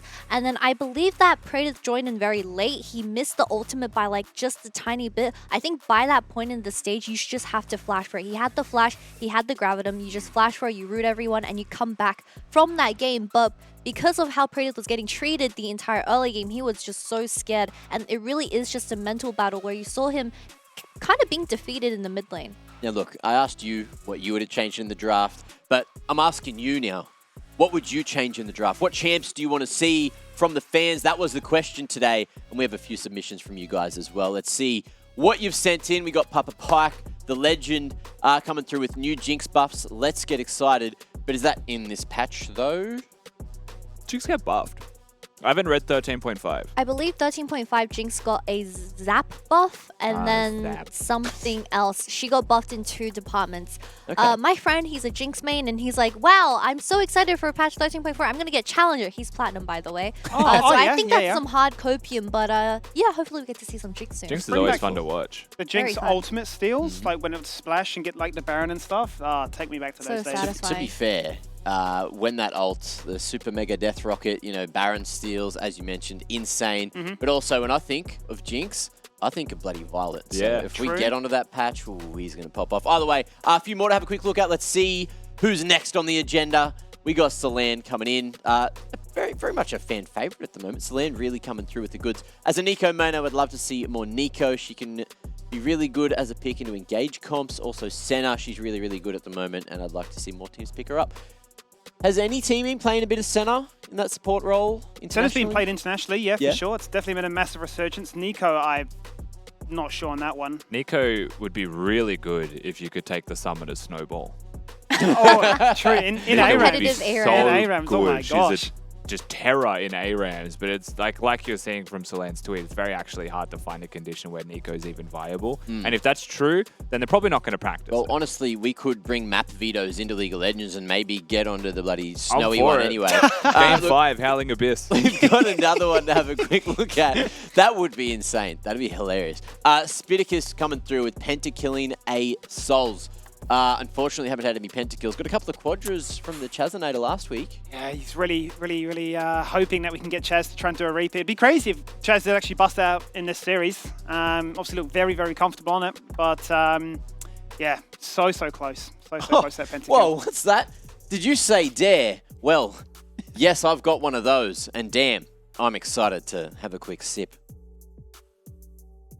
Mac is such you a say quiet there? drinker, by the way. I love I how when he respect sips, it. we Well- all just go quiet and we just go, okay. Is that a challenge? You want to? No, I don't want a loud sip. I don't. You want, don't? No, I don't need a Well, I loud sip love- from a man that does egg shoeies.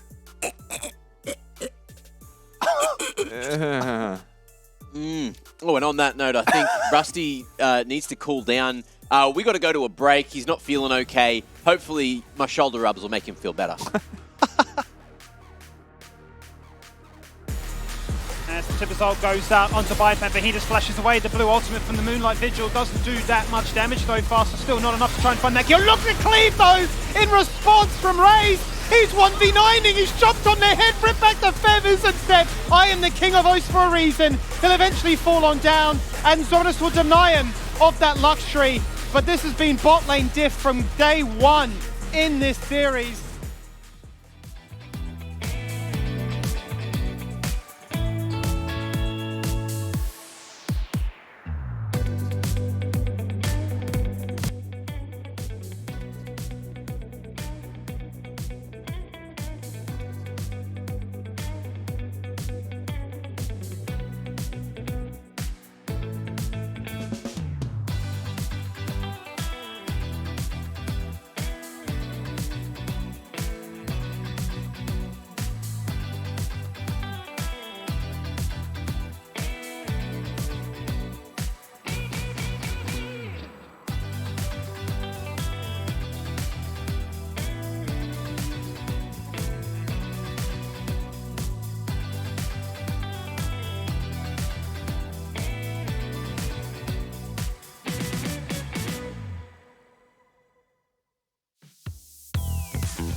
What am I doing?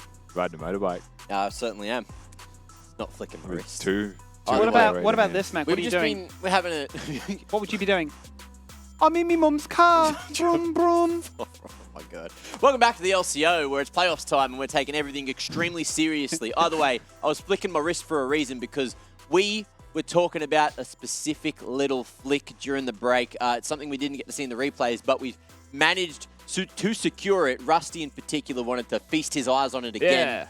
Because it's cool mechanics. It's a nice little read coming through from Chaz. Let's have a look at it again. Rusty, tell us what we're looking at.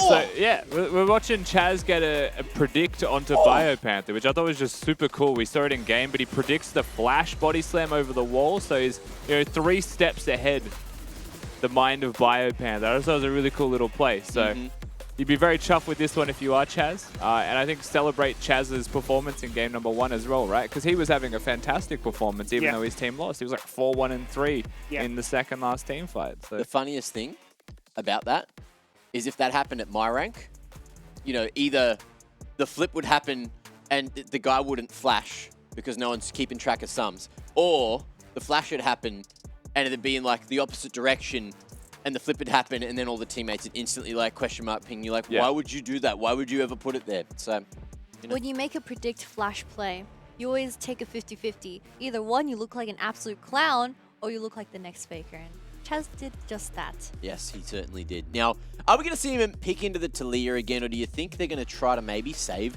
that counter pick for him? Of course, Kisei, being on the red side, got that counter pick saved for mid lane, but Chaz was pretty much the leader in that last game, not only in terms of the damage, but also in terms of making those calls for sure. Man was rotating everywhere, trying to get involved, and the only one really doing all that damage. So we need to see him be the key here, or maybe just saving it for someone else and getting Praedyth to lift. What do Direwolves need to change, in your opinion, Rusty, for them to make it happen going into game 2? You set Praedyth up to succeed, number one. Okay. I think the thing that you could change is you pick red side. Because if your first pick's going to be a Sejuani and you're just going to have range champions in your solo lanes, you don't need to be Sejuani, you could be anything. Yeah. And I know that Poltron's obviously preferential to it, but it's not game winning, it's just comfort. So you probably go red side, and then you can, pick your bot lane having reacted to the Chiefs bot lane 2v2 instead of getting banned out in 4-5. I'm going to be a little angry Andy on the couch here. I'm resident Zeri hater Okay. / lover. I have a love-hate relationship with that champion. And my little cat eyes were skimming across the draft graphic, and it seems that Jerry has made it through the draft once again in LCO. So either I'm having a talk with the coaches, or someone's gonna get a little bit of lessons. Kitty's on From Zeri watch from now on. What? Yeah. Why are we swapping accents mid-sentence? Every single time, It's getting Kitty. me. Look, let's have a quick look at the side select. Rusty, we do have Direwolves running it back on blue, so not going for the counter pick, just going for that prio pick. And of course, let's see if this shifts the Dare fan vote as well. You guys get those Twitch points in up there somewhere. Pick a team, any team, one of the two teams. You've got a 50-50 chance of being right. Put all your Twitch points on it because it's playoffs and you won't need them I'm in already it next wrong. week anyway. And what do you mean? I went 2-0 dials. Oh, I'm still on track. I went 2-1 DW. I'm looking for that reverse sweep angle here. 2-0 Chiefs. Yeah? Yeah, I heard you two bloody going, hey, look Oh, at us. man. Huh? Look at us. Look at us, Hey, huh? Chiefs bloody predictors over here, huh? Look at us casters. Hey. Oh. It's good to be right. Yep. It's great to be right. It's great to be right, isn't it? I'm not wrong yet. True. I'm not wrong True. yet. I'm almost wrong. Mac, I have a very big point that I want to say. Because Okay. Rusty said that he wants to see Dials playing towards Praedyth specifically because he is the carry. So that big point, Kitty, you're going to have to save it for a rainy day because we've been told it is time for Champ Select. Let's get into Game 2. I just love how every time I see that up, it's like, yep, game's ready. Doesn't matter what we're talking about. We are loading right in. It's great that we're now at a point. Last week we were talking about Kitty being on the second screen showing us the Champ Select's ready graphic, but now Kitty's in mid-sentence and sees herself on the screen and can't continue because it's so funny to look at. So if you know that Kitty starts randomly laughing, it's probably because Champion Select's 5 seconds away. And Pretty here much. we are. Pretty much. Well, what's different this time around? So, blue side is the same. They've still locked in that first pick, Sejuani. They have, however, decided to change things up and say, that Xayah, a bit of a problem. That needs to be removed. Chiefs, however, their bans are unchanged, but they're going to respond right at the gates with a Wukong this time. They also get rid of the Vi, True. right? So the two things that are up right now are Jace and Silas. I think Direwolves came into this series and they said, we can come up with an idea with blue side bans to pressure Kisei's champion pool. He's a very good Jace. Silas has some really good ults to steal. If you pick Talia, he can match you in tempo, for example. But I'm sure Kitty is now backstage celebrating as the Zeri is going to be up and available because the Xayah is banned. Xayah Rakan gone. New champion for race. But Zeri being up and available now and being locked in, it does beg the question what kind of accent Kitty is cheering in. We'll have to find that one. That's true. We'll never know. We will never know. But obviously she can confirm that with us afterwards. Brandl's being hovered. That's a little bit curious. Haven't seen that in a hot minute. I remember we played, what was it? It was like Kindred Brand, I want to say. Like by order a couple of years ago. That was pretty hectic, but that's neither here nor that would there. have been Puma. Yes. That just would have been Puma. He played both Kindred and Brand, I think, in different games or something. That's right. Hard yes. to keep track of the Look, they were champions doing he some was playing. spicy tech, and I love them It was for it. Kale down there at one stage, I think. Yes. No, they're a bit of a wizard down there. But either way, we've got ourselves the run back on the Aphelios. This time partnered with the Nautilus, so no Annie support. Going to be a lot more of a traditional one, even though the Fresh was available, right? So Brom's the pairing with Zeri. Yeah, I mean, Braum is one of those... I like Braum. I'm one of those players that I think if you blind pick Braum, you're sprinting it down. At a rapid pace, you're sprinting it. There's just too many range champions that make it a free lane. But Nautilus is a free matchup in the same way that like you're able to play to just kill the Nautilus. If he doesn't run Aftershock, he's extremely killable. So front to back, that's kind of what you're expecting from the Zeri Braum in that matchup. And now mid lane champions just being cancelled left, right, and center. Look at those double bans towards Chaz. Like, hey, you're playing pretty well. You were that one shining beacon of hope in that last game. We're going to deny that to Leah because it looked too Jace good. ban.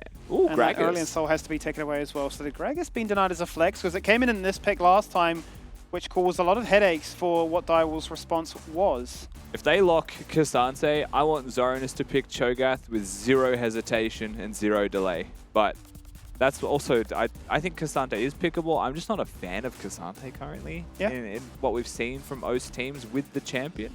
The team fighting itself, now that he's lost a lot of his resistances, we haven't even seen people cancelling Cassante's I was just going to say, you're ultimate. screaming, cancel the ult, please! Because you lose 80% of your resistances, you can cancel it early, but people get really lost in playing Cassante. You have to, the second you ult, you are mechanics max at all times. You have no time to slow down.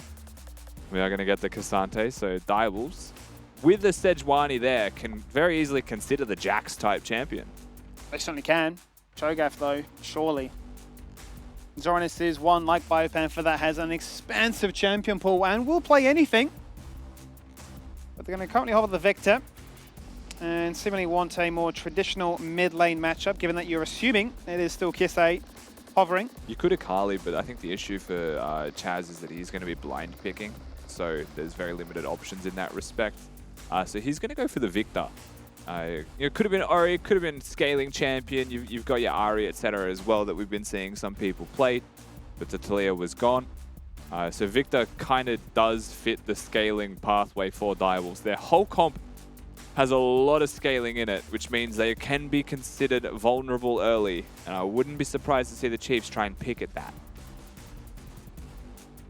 Absolutely, and what better pick than to do it with an Ari, which is excellent at roaming around, shoving waves, and finding those picks. Beautifully crafted 5th pick there, coming out from the Chiefs, and I guess really now for me, it's all about who can find more value. The Sejuani, the Braum, to try and lay down the passive, to get the stuns out, to get the CC there, to get the kills coming. And Wukong Ari can be a very dangerous 2v2 for sure, especially if the charms are able to connect in the pre-6 skirmishes or if the cyclones are going to be there post-6.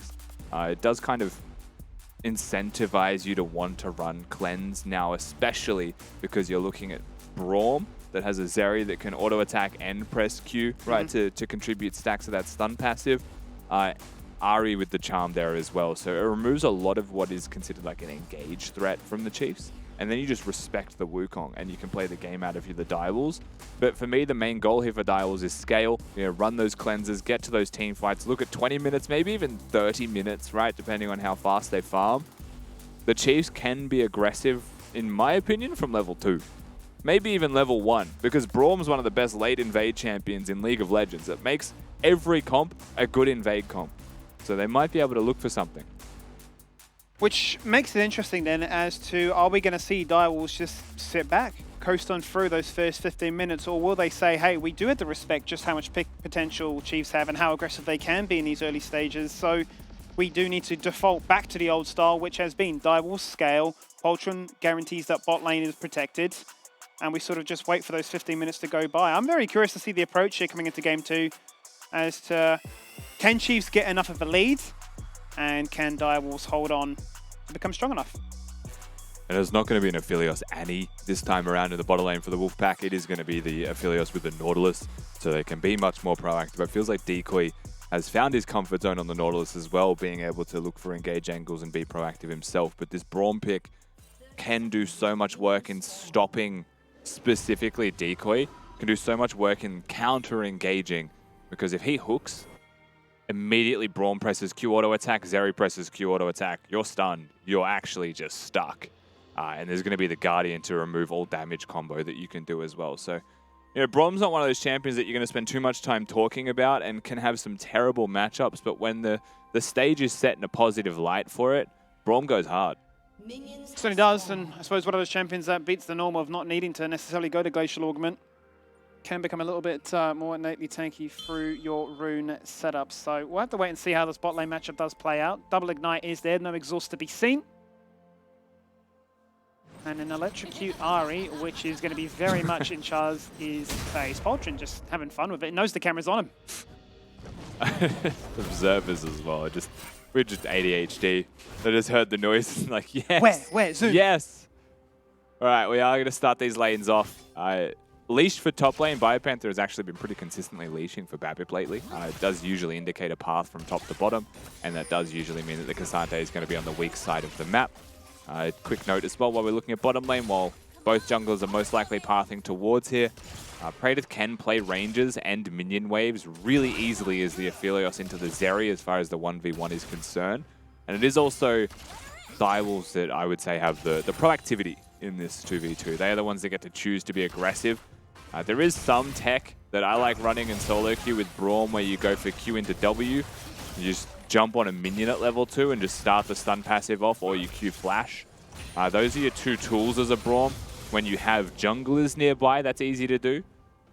But I don't think there's any intent here from the Chiefs to win a 2v2.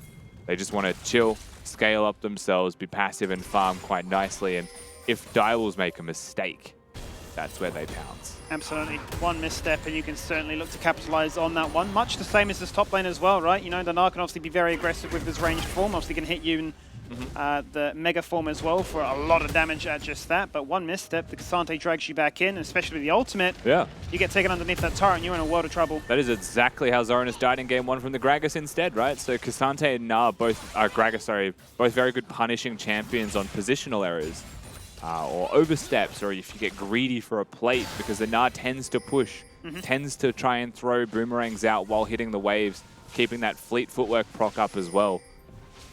So top just perseveres. Mid lane is the place that is a little bit more up in the air. Ari can push. Victor eventually is a faster pusher, but bot lane skirmishing, Poltron nearby. Wukong also about 5 seconds away.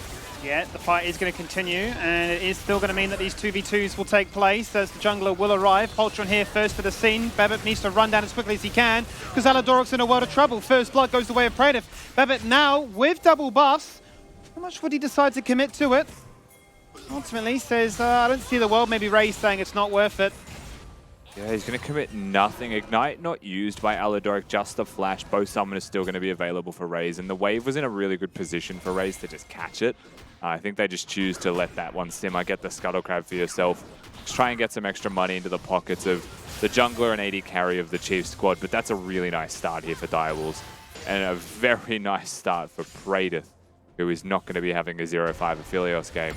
He's been supported this time around. That he certainly has, and one big adaptation for me is the fact that he's not got the cleanse, gone for the ghost. Obviously so much CC that we highlighted from the drafting phase, but he wants to be that menace, wants to be that team fight king that can obviously run you down. So let's run it back here. So the thing for me here is, look at how aggressive the Chiefs are playing, but Babip doesn't show intent to come bottom. He's actually stopped, if you look at the minimap, to go for the Scuttle Crab first, and then comes towards the play, but Poltron's going to be here significantly faster. And that's the difference between a one trade or an even trade. For the Direwolves, I feel like in reality, Praedyth probably dies there if he's going forwards and the Wukong was nearby, but you kind of expect that's how Direwolves are going to play if you're the Chiefs, because you play the same way all the time. So just get caught going for the Scuttle. It was a matter of seconds. I'm fully with you. Yeah, it really was as close as it comes. Nowhere near as close as it comes with the Defender, though. Last game, I think it was like a 50-50 split right down the middle. This time, though, 75% of you believe that Chiefs have what it takes to close this one out in a clean sweep 2-0 affair. Not off to the best start here. They're closer to 76 if we could put our points in as well. We're obligated now. Sure. Our predictions are both the Chiefs, of course. But Direwolves with a really nice start in this game. It feels like this is kind of just the standard playbook from them. Decoy just going to go wide with that hook there, but a cute little attempt before the minion wave crashes. And you can see clear intent here from the Direwolves to push this wave out and disappear. Drake up as well is the talking point. Yeah, and Last both game junglers was are here. instantly done by the Chiefs.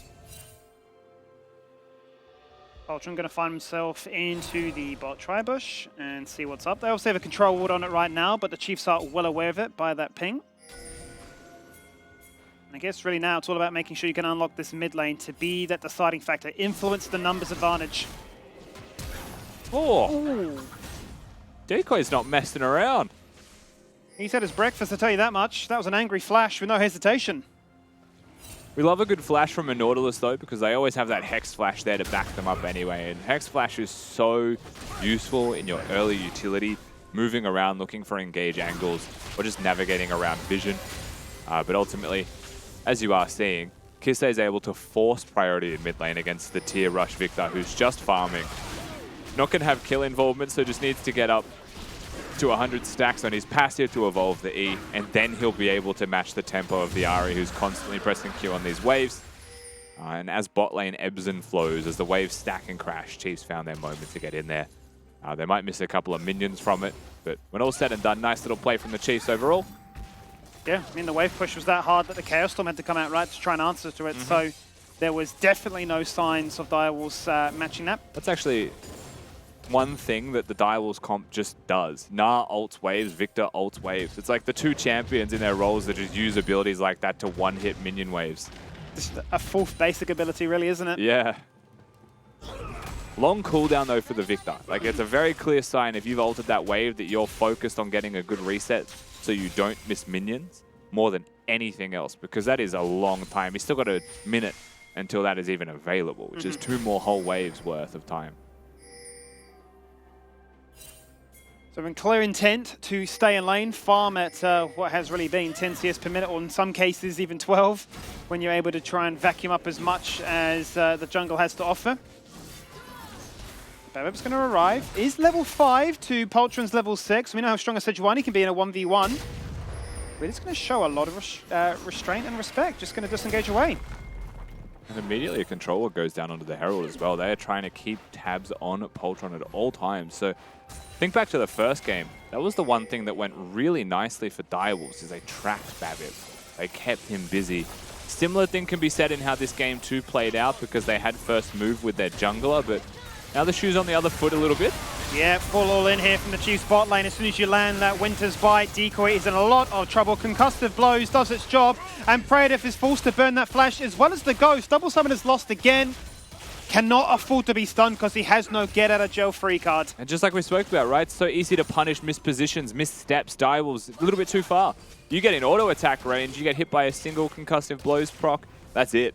Right, they chase you down, they do not hesitate. If there's one thing you can say for certain about this Chiefs squad, is that when it comes to Zeri, they know their limits. They know when they can be aggressive and make those plays.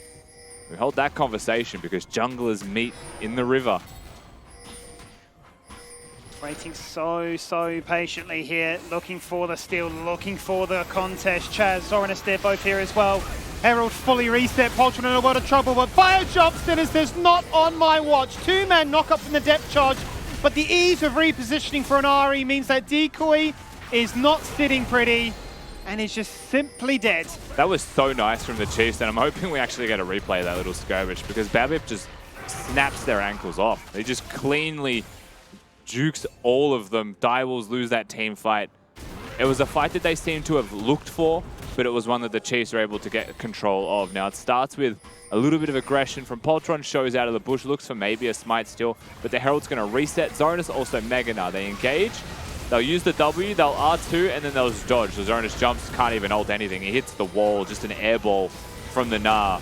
And now Decoy is separated from the rest of his team, and Biopanther is going to keep them all busy with that mobility and the space that he's able to create. Very well done from the Chiefs as a whole.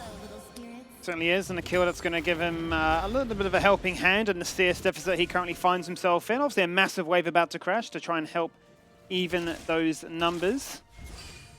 But then obviously these two AD carries were given solo experience and a chance to then try and get a little bit stronger in their own regard. But it just feels like we've gone back to sort of the early game of last game, where Chiefs find those initial few kills and start to get control again. I do think as well, though, a really good window of opportunity for the Chiefs to go bottom, because there is no summoner spells for Praetor and Decoy on this Nautilus. While he has Flash, he's not one of those champions that is too great at playing. So like, can play like a peel support, can play like a protective support with that ultimate, but at the same time, it's not going to do enough against multiple members, multiple engaged sources.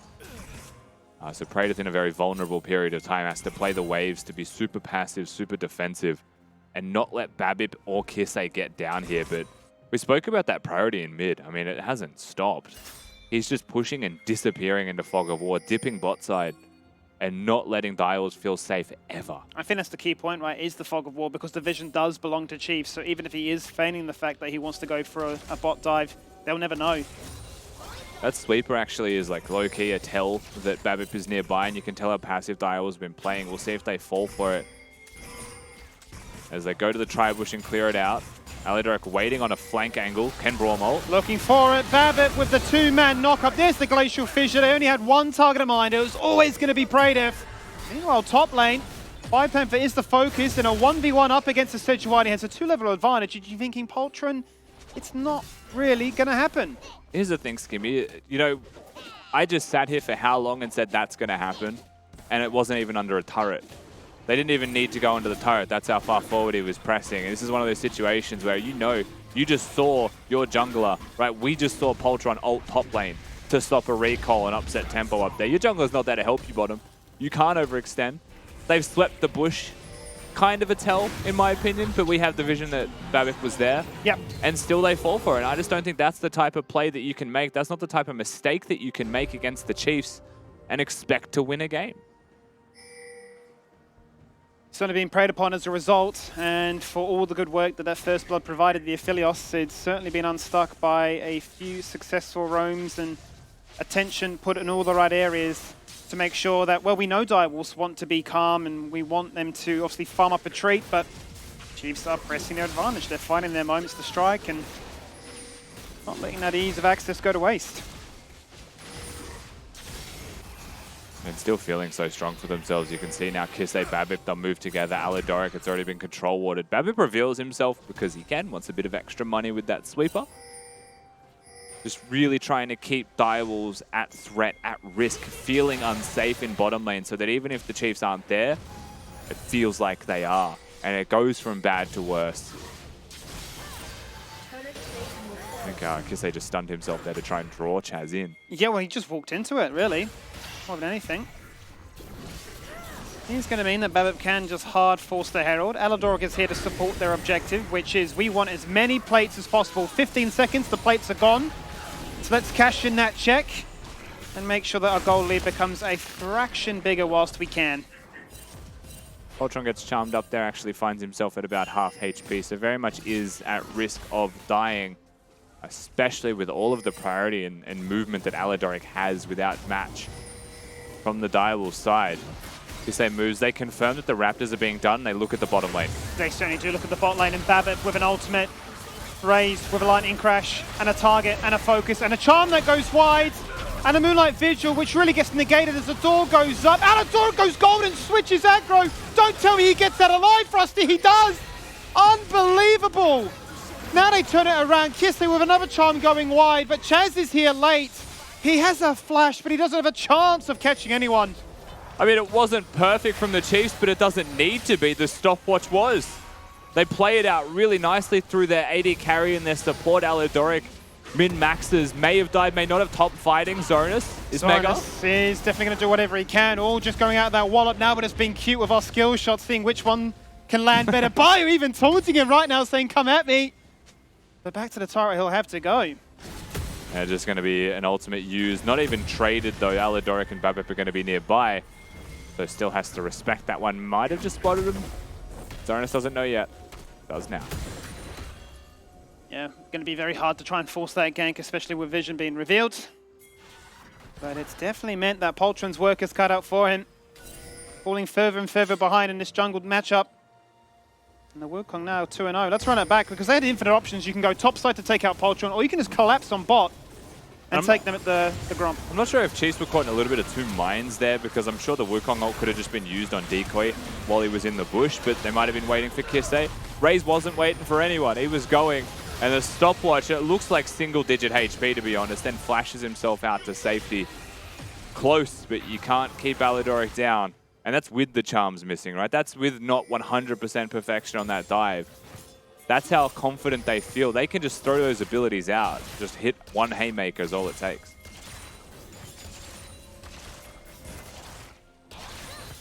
Well, level 16, or rather 16 minutes into this game, it's a 2k gold lead. That favors the Chiefs so far. They'll be feeling pretty happy about how this game's played out. As you can see, no difference with the overall gold. It was raised with the most in game 1.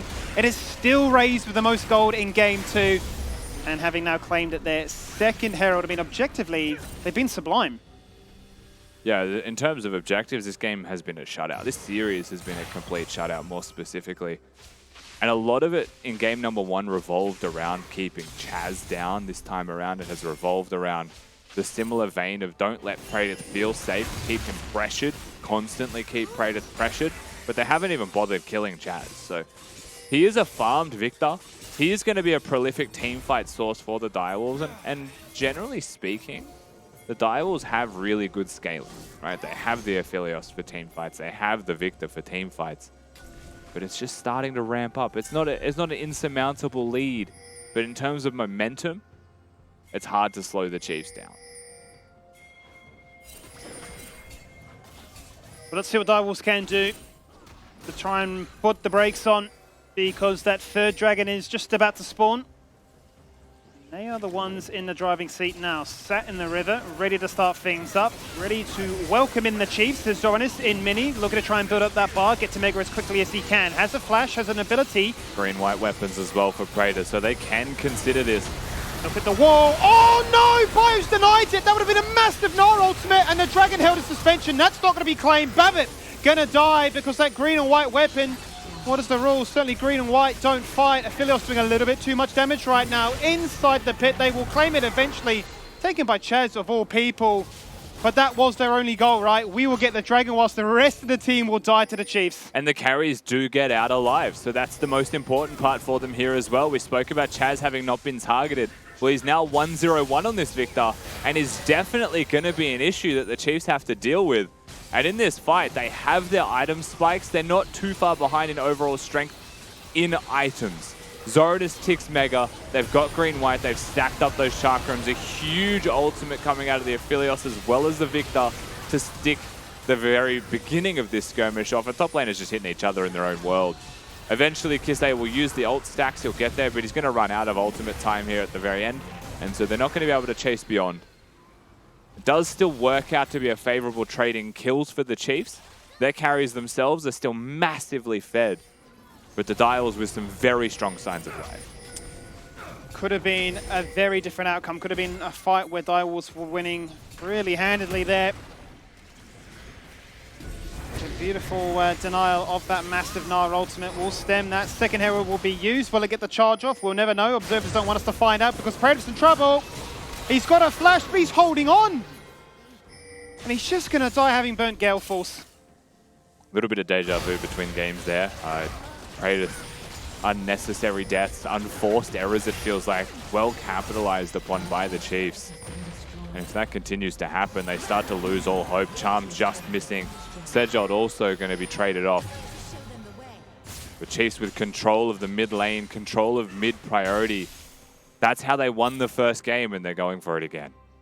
Once again, it just feels like you're looking at Chaz, who's been farming up an absolute treat, so far ahead of anybody else, even in this game. Only going to be mirrored here by Kisei. You're hoping, can this Victor pump on the nitrous and just go crazy with it? Certainly is going to have to be the case. Rod of Ages, I think that's 7 stacks as well on our screen, so he's getting there. Sorcerer's Shoe is actually really big for fights right now because no one's building magic resistance. So it is going to have a profound impact on his DPS output come those fights if a big Chaos Storm connects. Can be game-changing. They have shared physical damage as well in terms of their damage mix between the Gnar and the Aphelios. So keeping Praetor down is not just outright game winning. But you can see the impact that that pressure has had onto the AD carry of the Direwolves. He's really suffering. You can see the item difference between the two of them. Components versus the fully completed Navori Quickblades. Kisei not too far away from also making sure Rabadon's is there to complement the 10 stacks of that Dark Steel. There is the Charm, there is the Passive, there is the stun, and there's the missed Glacial Prison. A missed opportunity and a one-man depth charge onto Kisei. There is the flanking Gnar. Soreness ticks over to Mega, he's looking for it. He can only settle for one, and it's onto Babbitt. That's not who you needed. Ray's untouched, life-stealing off a Wolf Camp, but now Kisei going crazy. He's found himself a double. He flashes in for the triple. He's not even going to get stunned. Has an ult stack and he if still he has hits. another ult charge, forcing out a flash, and nearly dying to the laser after. I mean, Chaz trying his best to put DPS out, but it's so hard to deal with the Chiefs. The surging Chiefs roster as well. Raze dashes in and ults basically in the face of 4 of them. Flashes out on the crowd control. And remember, like you're seeing right now, Bio's not there. They're winning skirmishes without all 5 members active on the map. You watch this one more time, Charm connects, Decoy basically out of the fight, right? Presses ult, he's done the best that he possibly can, but Babin will come in. They'll make sure it's confirmed. Decoy's dying wish to try and keep his AD alive. Raze comes in, Cleanse flashes out of the Gnar ultimate and just distances himself. But during this time, he's done the damage. Kisei gets the resets and Praetor just limps away with no health to his name. Kisei says, not in my house. Comes back through, knows he has an ult charge for a charm, but good flash from Chaz keeps him alive. Does mean Victor is flashless. It certainly does, but that's terrifying. The fact that they are winning so comfortably a 4v5. Here's a Hex Gate, and there's another one the other way. He's hopped in the taxi and said, no, you will not find me. Counter move. Where's he gonna go? Where is he? Surely he's not recalling. He was hiding in that bush. He's gonna have to deny himself, but I think he's already taken damage. He could go on a magical journey. Oh my god, he's got another He's done Hex it again, Gate. into the waiting He's a on Houdini. No, he's gone upwards instead of going down. He's got Where are we blast going, cones. Poltron? Go, We're Poltron! flashing! Blast cone, run! Has he done it? Houdini. I don't know how he's pulled this one out. He's got 3 people chasing. Oh, it's Kisei's turn. He's ulted. Oh, Kisei's like, all right. Use the Hex Gate. Where are you going? Where's another Hex Gate? I need to find a way out. Click, point, There's no goodbye. He's actually done it. Is there anyone on planet Earth that's better at League of Legends than the jungler of Direwolves? Unbelievable. He just got them the Drake. He just solo got them the Drake. Ari ulted for that play. That might be the best League of Legends player in the universe. And as a bard Standing player, ovation. as a bard player, you can appreciate that's a magical journey times 10. That was 6 magical journeys in a row. That's hype. Unbelievable. Never been so invested in a case of taking portals, but let's see, can they win a fight now? Because that's what we're playing for here. 2 dragons apiece. As you mentioned, 1 secured there. That's what they needed, but... I've never felt more biased for a player. Like, I just wanted him to succeed. Halfway through, that's like, you can do it, man. That's why it's my favorite map. For reasons like that. The creative plays that you can do, but I have never seen someone do that. Chiefs have pushed them out completely, though. You can see how difficult it is for them to find purchase towards the river. They do use a blue trinket. They confirm the Baron's being done, but how do they get in? Well, I mean, the Hex Gates. Apparently, Poltron's got angles. Yeah, he knows You've his never way. seen angles like it. He knows his way. He's off again. Come get me, Chiefs. Come get me, boys. That Baron, you don't need it. You want me instead. Arm your focus. Bio takes the 1v1. Kisei goes golden, sitting on a trap right now. Charging in with his ultimate, but gets knocked up and might die to the Chaos Storm. No! Just leeching as best he can. Turns his sights to Poltron, who's finally found a way to not find a Hex Gate. And ultimately dies for it. At least the Baron hasn't been taken. But it is still Chiefs with the gold lead. Yeah, it was a bit of an int from Poltron. It's amazing. 2,000 units away from a Hex Gate. What happens? the 0-3 Sejuani is now 0-4. Still definitely a rough situation to be in if you are the Direwolves, right? They were forced to come into the river. They were forced to get into the play. And you'll see it again, right? The skirmish between top laners. I know that we can joke about top lane being an island, but the job of BioPanther is to separate Gnar from the team by using that ultimate so that he can't utilize Mega Gnar. And then the pick composition that exists from the rest of the Chiefs just plays out how they're meant to play as we're back at the Baron. Well, let's go back to it. Important note, no real flashes available. It was close, 5 HP, but it's secured by Raze. Kisei limping, but Zonas shuts them down before his inevitable Chiefs demise. are dying. And inside the pit, Aladoric says, I need a member to try and jump across the wall too, but Chaz denies it. And that is 2 Baron buffs removed. And 1,000 gold given to Zoranus as well is pretty significant when you consider the state of the game right now and how the gold has just ballooned out of control for the Chiefs. They've earned a Drake earlier. They've earned so much more time in this game. They're going to get an outer turret as well as the bounty for that also, an extra 160 each in the pockets. And they're going to look for a second while they have the time. Can they find it is the question, as Bio is not on ultimate form, so is still relatively tanky. Going to walk out 4 members and say, what are you going to do? Sure, you've taken our turret, but we're going to mount an assault. as Babip jumps in. Cyclone 1, there's the zap, doesn't connect, but Deco is still dead. A double for Babip, who's 6-1 on the Wukong. And the Baron Inspired team come right at the gates and claim some more kills. Yeah, the Direwolves just, they overexert themselves. Chaz might be getting chased down here. Yeah, he's been slowed by the zap. He's going to find Sanctuary underneath his base turret. But that's the trade-off, Skibby, right? They try and get 2 shutdown bounties on 2 turrets. The Direwolves make a lot of money off that little play, but the cost is their lives, which results in an inhibitor because there's a Baron there for the Chiefs. Zone is sitting here, 1 auto attack off Mega.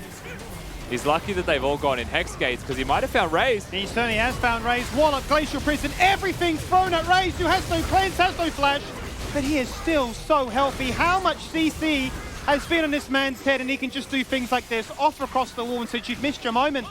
You've missed your chance to strike. We've done our job. We've got an inhibitor.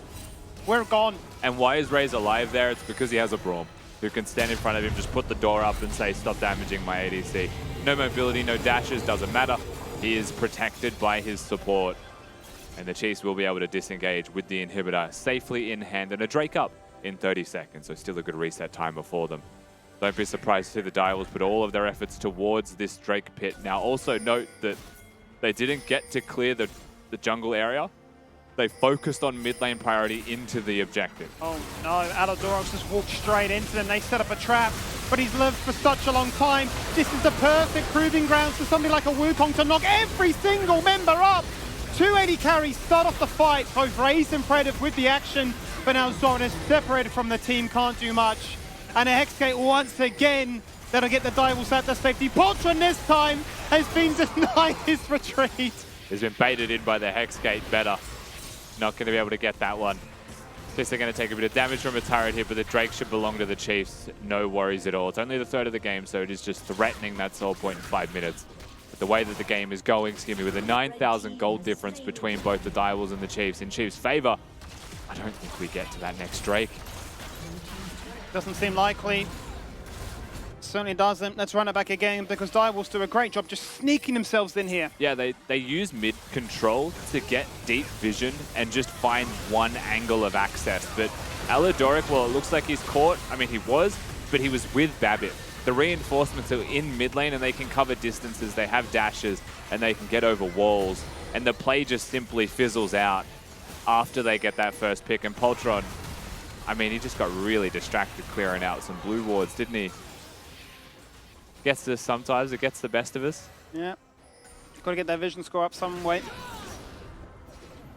Ultimately, fell on down as a result of it. Such a polarizing difference here in the jungle this game. And I mean, just take a quick stock check off the scoreboard in general, right? 7-1 Wukong, 6-1 Ari, 5-0 Zeri. I mean, this is Chief showcasing that another week's gone by.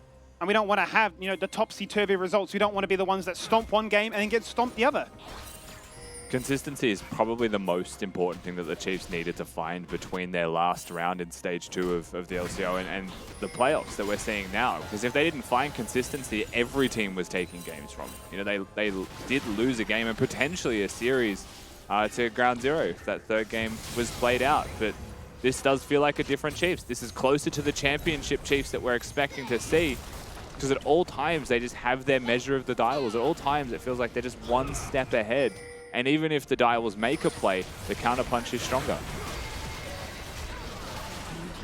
Certainly has been demonstrated in this series. If it is to be a 2-0, it does send a pretty significant message that you can have your rank 1, but hasn't really accounted for much in the grand scheme of things. As they're unable to find much more than just that one inhibitor in the mid lane that they got only, what, 3 or 4 minutes ago. What the Direwolves do have is almost 3 items done for their AD carry, almost 4 items done for their mid laner as the needlessly large rod comes through, and at that point can still win team fights. You look at the carries on the side of the Chiefs. They'll have some resistances because Sante loses most of his when he ults. Oh no. Poltron's gone in. At this point, he's not even Poltron. He's just called Hexgate. He loves them. We'll take them, certainly is even if it means he face checks of it. He's on an adrenaline high. You've never felt a rush like taking a Hexgate not knowing what's on the other side. Well, he's discovered the Chiefs at the other side. At this point, surely all you are doing is just warding the Hex Gates in particular, just waiting to see who decides. He's inevitable. Who He's decides to inevitable. click on. My man's just coming through that gate. The question is when, not if. Oh, I can teleport. This looks awesome. Let's do that. Jungler dead for 5 more seconds before he gets to take a roller coaster back out of his base. By the time you can, Baron will be gone. Yeah, and this one's not going to be contested, right? Obviously, no Sejuani in the area, no team looking to try and contest this either. Zoranus was locked in the bot lane, going to be matched here by BioPanther. This time, all 5 members of the Chiefs will have that buff active. Let's check in one more time with the golds. And still, I mean, it has been from, minute 1 of this entire series, Ray still at the top. Yeah, Raze is just, absolutely unstoppable. We have to give credit to Alidoric as well for making sure he stays alive for a lot of the team fights that we've been seeing. This Braum pick has definitely done its job and played its part really nicely for the Chiefs camp. Now starting to push forwards themselves, clear out some vision. And once they get this vision clear, Direwolves have nowhere else to stand, nowhere else to go. This is like the safe bastion, the time that they've purchased being taken away from them. 1 ward remains, hasn't been cleared out. That is a teleport ward if it's possible or if it comes to that. But that would require them to have a successful team fight first, and that's where the Direwolves have to look at. Throw out a Sedge ult, throw out a full Victor and a Philios combo, and has to be on a person who can die. Yeah, perhaps Zoranus can find the angle to try and flank them from above. There is a world in which they can showcase just how strong they are with the item spikes that they have found, but they are still down 13k in the grand scheme of things. Look at Babip. 2-man Glacial Fissure. Babip looking for it, was squaring up a 4-man ultimate, not to be. Blue weapon goes out, doesn't do much. Zoranus shoves away just Bio in isolation. The hook, the damage, the follow-up, and the calamity as we're just seeing deja vu in the bot lane again. At this point, it really is Ari and Zeri saying it is our time to shine.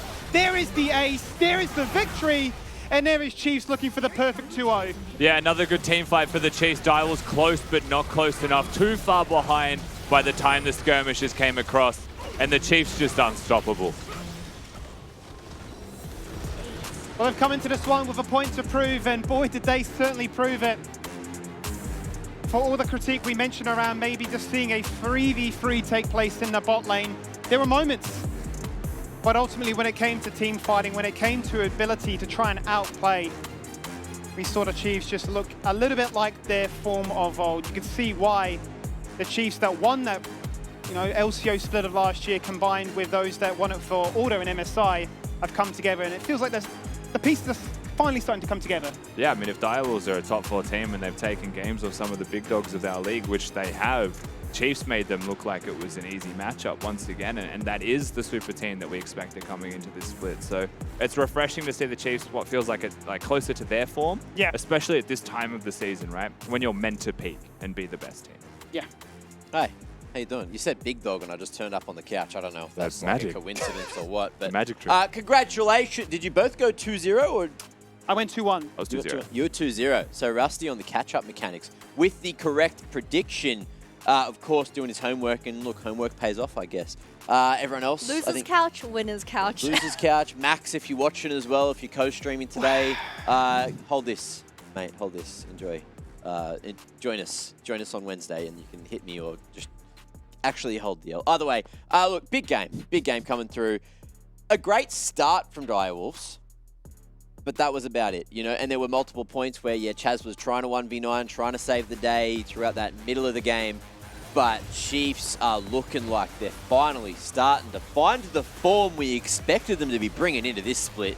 And the coordination as well. This being the clutch status, the clutch stopwatch there, definitely in contention for play of the day. Because from the back of this as well, that's when the snowball started for Chiefs. And now they're going to be that first team in the upper bracket final, 1 game away from qualifying for PCS. Well, I raised you that player today, and I would say it's probably Poltron's magical journey across 16 different Hex Gates, because that, for me, oh yeah, for what it was worth, was just the thing of beauty. Just how it mind-controlled Chiefs to chase them down, to potentially give Direwolves an avenue back in for a soul point win condition. That was the play of the day for the next month.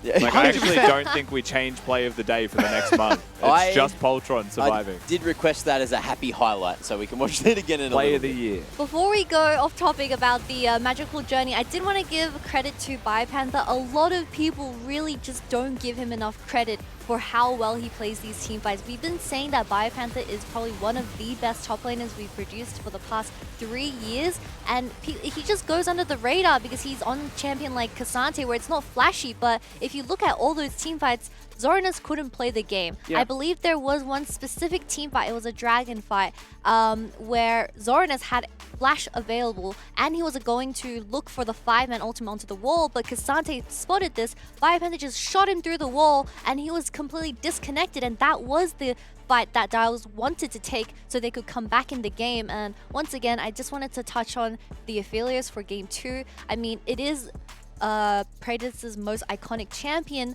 but I just feel like his form today just wasn't there. We saw him gale forcing into the Wolf with flash available. Sometimes when you do play these champions that don't have a lot of positioning, you just have to be in peak form, and today we didn't see that, unfortunately. Yeah, having a look at the total damage dealt as well. Raze definitely in contention for that Dare MVP with some big performances across that.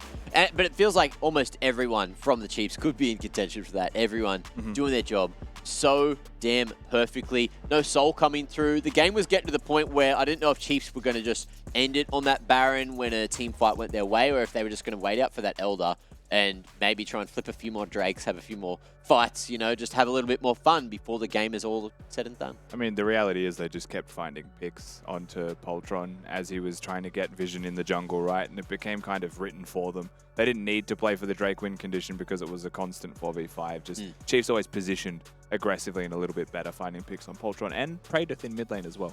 Look, the unsung hero, the unappreciated warrior from the top lane for the Chiefs. He's here to have a quick chat. He is the king of the top lane for today. You're so nice, King. What the hell? Hey. Thank you. Hey. Oh my god. How you doing? How you doing? How you feeling after that one? I'm feeling really good. I think this is like the one day that I actually feel like we've played how we like translate from scrims to like stage. So I'm just really happy that we actually played the game properly and like we had good decent drafts for once. Yeah, we definitely saw those drafts translating into these 2 wins for you guys. I just wanted to talk about this because we've seen a very heavy preference towards the red side for the previous 2 weeks, where Dials opted into blue side 2 games in a row. So do you think this affected the outcome of the game? I think they just weren't prepared. I think for them, they should have been like prioritizing any 1P and like playing for that. But like, I felt like they just thought we're going to give them Varus 1P and then they pick Sedge and I'm like, who cares? You know, like I just feel like they had no preparation other than a Varus 1P and then they just kind of went down a hole and it just was really hard for them to play. Look, speaking of the Sedge, what was the communication like on your behalf when we saw Poltron go on the magicalest of journeys into your base and then back again? I was so confused because I was not even a part of that. I was not even part of it. I just see him like literally flex on my whole team and I'm like, oh my god, they get bot tower, they're gonna push out, like what is happening in my game? So like once we stopped trolling for a little bit, I was like, okay, just calm down, play for Baron and we can just win this game, please. We definitely saw you guys calm down later on into the game, but my next question is, it really seemed like Chiefs figured out how Dials wanted to play their game. I believe at interview with Chaz, they wanted to play the early game slow, but you guys were full on in the first 10 minutes, and especially you in those team fights, it seemed like very well communicated. So can you walk us through what the team plan was coming into the series? I think the team plan kind of going into this is that they really want to scale. They want to have like if you've ever watched Die Wars, they always pick their AD carry, support, jungle, no matter what. They always want the counter pick on jungle and mid, or like their top and mid. So then like you always know that they want to play for late. They always want to scale. They always want to just like limit it. So we just ban Aurelion Sol. He's on Victor, which is a very easy champ to like kill on every fight. So I don't know. They're very predictable because like with their previous series, they just pick the same things over and over. And like I think that's just how we exploited that. And look, that being said, we might not get to speak to you again this split if we keep doing this rotation of who we're talking to, and you guys won't be playing until Wednesday. If you win that game, that's really sad. Then we might not get to speak again. So look, anyone out there, all the Bio fans, you want to say thanks to before we may actually not get to talk to you again? No, I just appreciate all the support and like I'm putting in all the effort I can. Like I'm making sure that like this is my year, you know, I'm gonna persevere. I just feel like at this very moment, like no one can touch me. Like I just feel like I'm like the best top laner right now. I'm putting in the most effort. I just feel like no one can touch me. So I just feel like you can have so much confidence in me that I will carry this team for MSI. And there you have it. If you didn't already have confidence, now it's brimming out the bloody top of the can. Bio, we'll let you go. Enjoy the win. We'll see you on Wednesday. Thank you so much. See you later, King. You can catch it. He caught it. He caught it. I know he caught it. I'm just not a part of this conversation anymore. It's okay. It's okay. Look, but to be fair, Enjoy the like, winner's couch. if Chiefs do win that upper bracket final on Wednesday, we might not get a chance. We'll probably speak to like an Ali or a Babip or maybe even Kisei again before we end up getting through the rotation back to. I don't know, man. Bio. If he keeps calling you king, you're probably going to get him back. Hey, I request him every day. Let that be known. I just get told, no, you can't have your boyfriend on the line today. All right, we're giving you someone else. And I'm like, all right. But speaking of Relationship reveal? Oh, don't tell Jess. Please. We got a Dare MVP as voted on by you guys at home. Let's see who it was for this big 2-0 coming through from Chiefs. And it was Kisei in the mid lane, tearing up a storm. Big locations, big plays, and big damage. 28% of the damage for the team. 66% KP, but also just having huge impact in both games. I'm sorry, Kissy Wissy, but I'm making a fighting case for my boy Raze for tonight. Did you not see his Zaya performance in that game one? He got like a 4-man root and he killed everyone. Although he died at the very end, I think that Zaya performance was probably one of the best we've seen so far in the split. I mean, yes, he also had a very good 2 games, but leave some for the rest of us. You know, Kissy, it's time to... You don't always have to be collecting all those MVPs, man. Kisei was on 2. Now he's on 3. Still a chance to climb up that leaderboard. Chaz, of course, with that L means he didn't get an opportunity to get the Dare MVP today. Although if Dial's managed to make that comeback happen, he would have been in the conversation. 100%. Because had I would have big voted games. Aladoric today, I think. You would I have? think I would have voted Aladoric, yeah. Okay. You He's can't. played really well. Do you remember his Leona in I game can't. 1? You can't. You're not allowed. You're not allowed What am I to. forgetting? The support queen has You- spoken.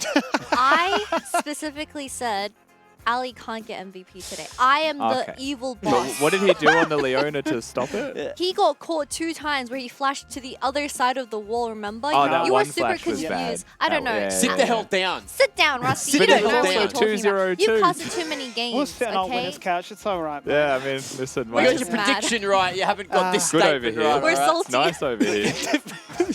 Anyway, on that point, Kitty, let's hear from Sorry, everyone at home. sorry for voting for Ali. My bad. I apologize. From the fans I'm again, gonna get let's some bring it angry back up. DMs after this. We've had a lot of submissions for what champs they want to see. Coach Ash will personally punish Carbon's Dome if we see more Zed. Who played Zed? It was Daystar? Yeah, Yes. Yeah, so there's an opportunity for Zed to maybe make it through in the draft in the next series of the What was day. it? It was Zed into Cassiopeia. Yeah, it looked good. It did look good, but I feel like it had to be a very niche pick, right? Maybe it's just a Daystar special. The was but stars clean had to with it, though. align. he was very in clean the with it, wasn't he? day. He was good with that pick. Yeah. Very, very good. I want to see more of So it. for it's sure. in the back pocket. A little bit of AD in the mid lane. Never goes astray. Hey, thank you, Ash, for that one. And we got Toasty Exist. Yorick. I'm a Yorick main, and this champ is actually good. I swear, Chiefs, please sing Slug Dogs. Sign Slug Dog. Oh, sign Slug Sin. Dogs. It'll, mate, look, I can't read. It's going too quick. It'll be the best decision of your lives. Well, Here's look, the- they won without it. Here's the thing, right? Not going to deny any of this post, except that if you invite someone who is a one-trick into a competitive game where there's bans, probably not going to see the Yorick. And then you have Slogdog and not Yorick. Slugdog Garen goes hard, Yeah. in my opinion. I think Garen also could like low-key go hard as well. We so saw I'm Garen in for the that. LCS and it won, so... Yeah. There's a Garen one-trick in LCS Challenger Academy. Yeah. All I'm The saying, Salt League. Yep, I'm not a yep. one trick, but Yep. I played one show match and I got fully banned out and played a Shaco for the first time because I Yep. was like, screw you guys, I'll Hey, just... you did pretty do well in that game, though, whatever. didn't you? Oh, yeah, sure. I remember there was that Kazik that was like chasing after you, wasn't he? Yeah, I got a couple of random kills. What did with Shaco the do was boxes. actual comms in Yeah. our game. So let's not ban out. I Mac literally next put time. my feet up. And look, that's actually a good way to end the segment. Kick those feet up, ladies and gents, because there's going to be a little wait before the next game. It's coming up at 8 p.m. But let's see if the Chiefs are going to mold, if Bliss win against PGG, or if PGG can be the best of the rest, not just the West, huh? Kick them up. Right. You say moves. They confirm that the Raptors are being done. They look at the bottom lane. They certainly do look at the bot lane and Babbitt with an ultimate. Raised with a lightning crash and a target and a focus and a charm that goes wide and a Moonlight Vigil which really gets negated as the door goes up and a door goes gold and switches aggro. Don't tell me he gets that alive, Frosty. He does. Unbelievable. Now they turn it around.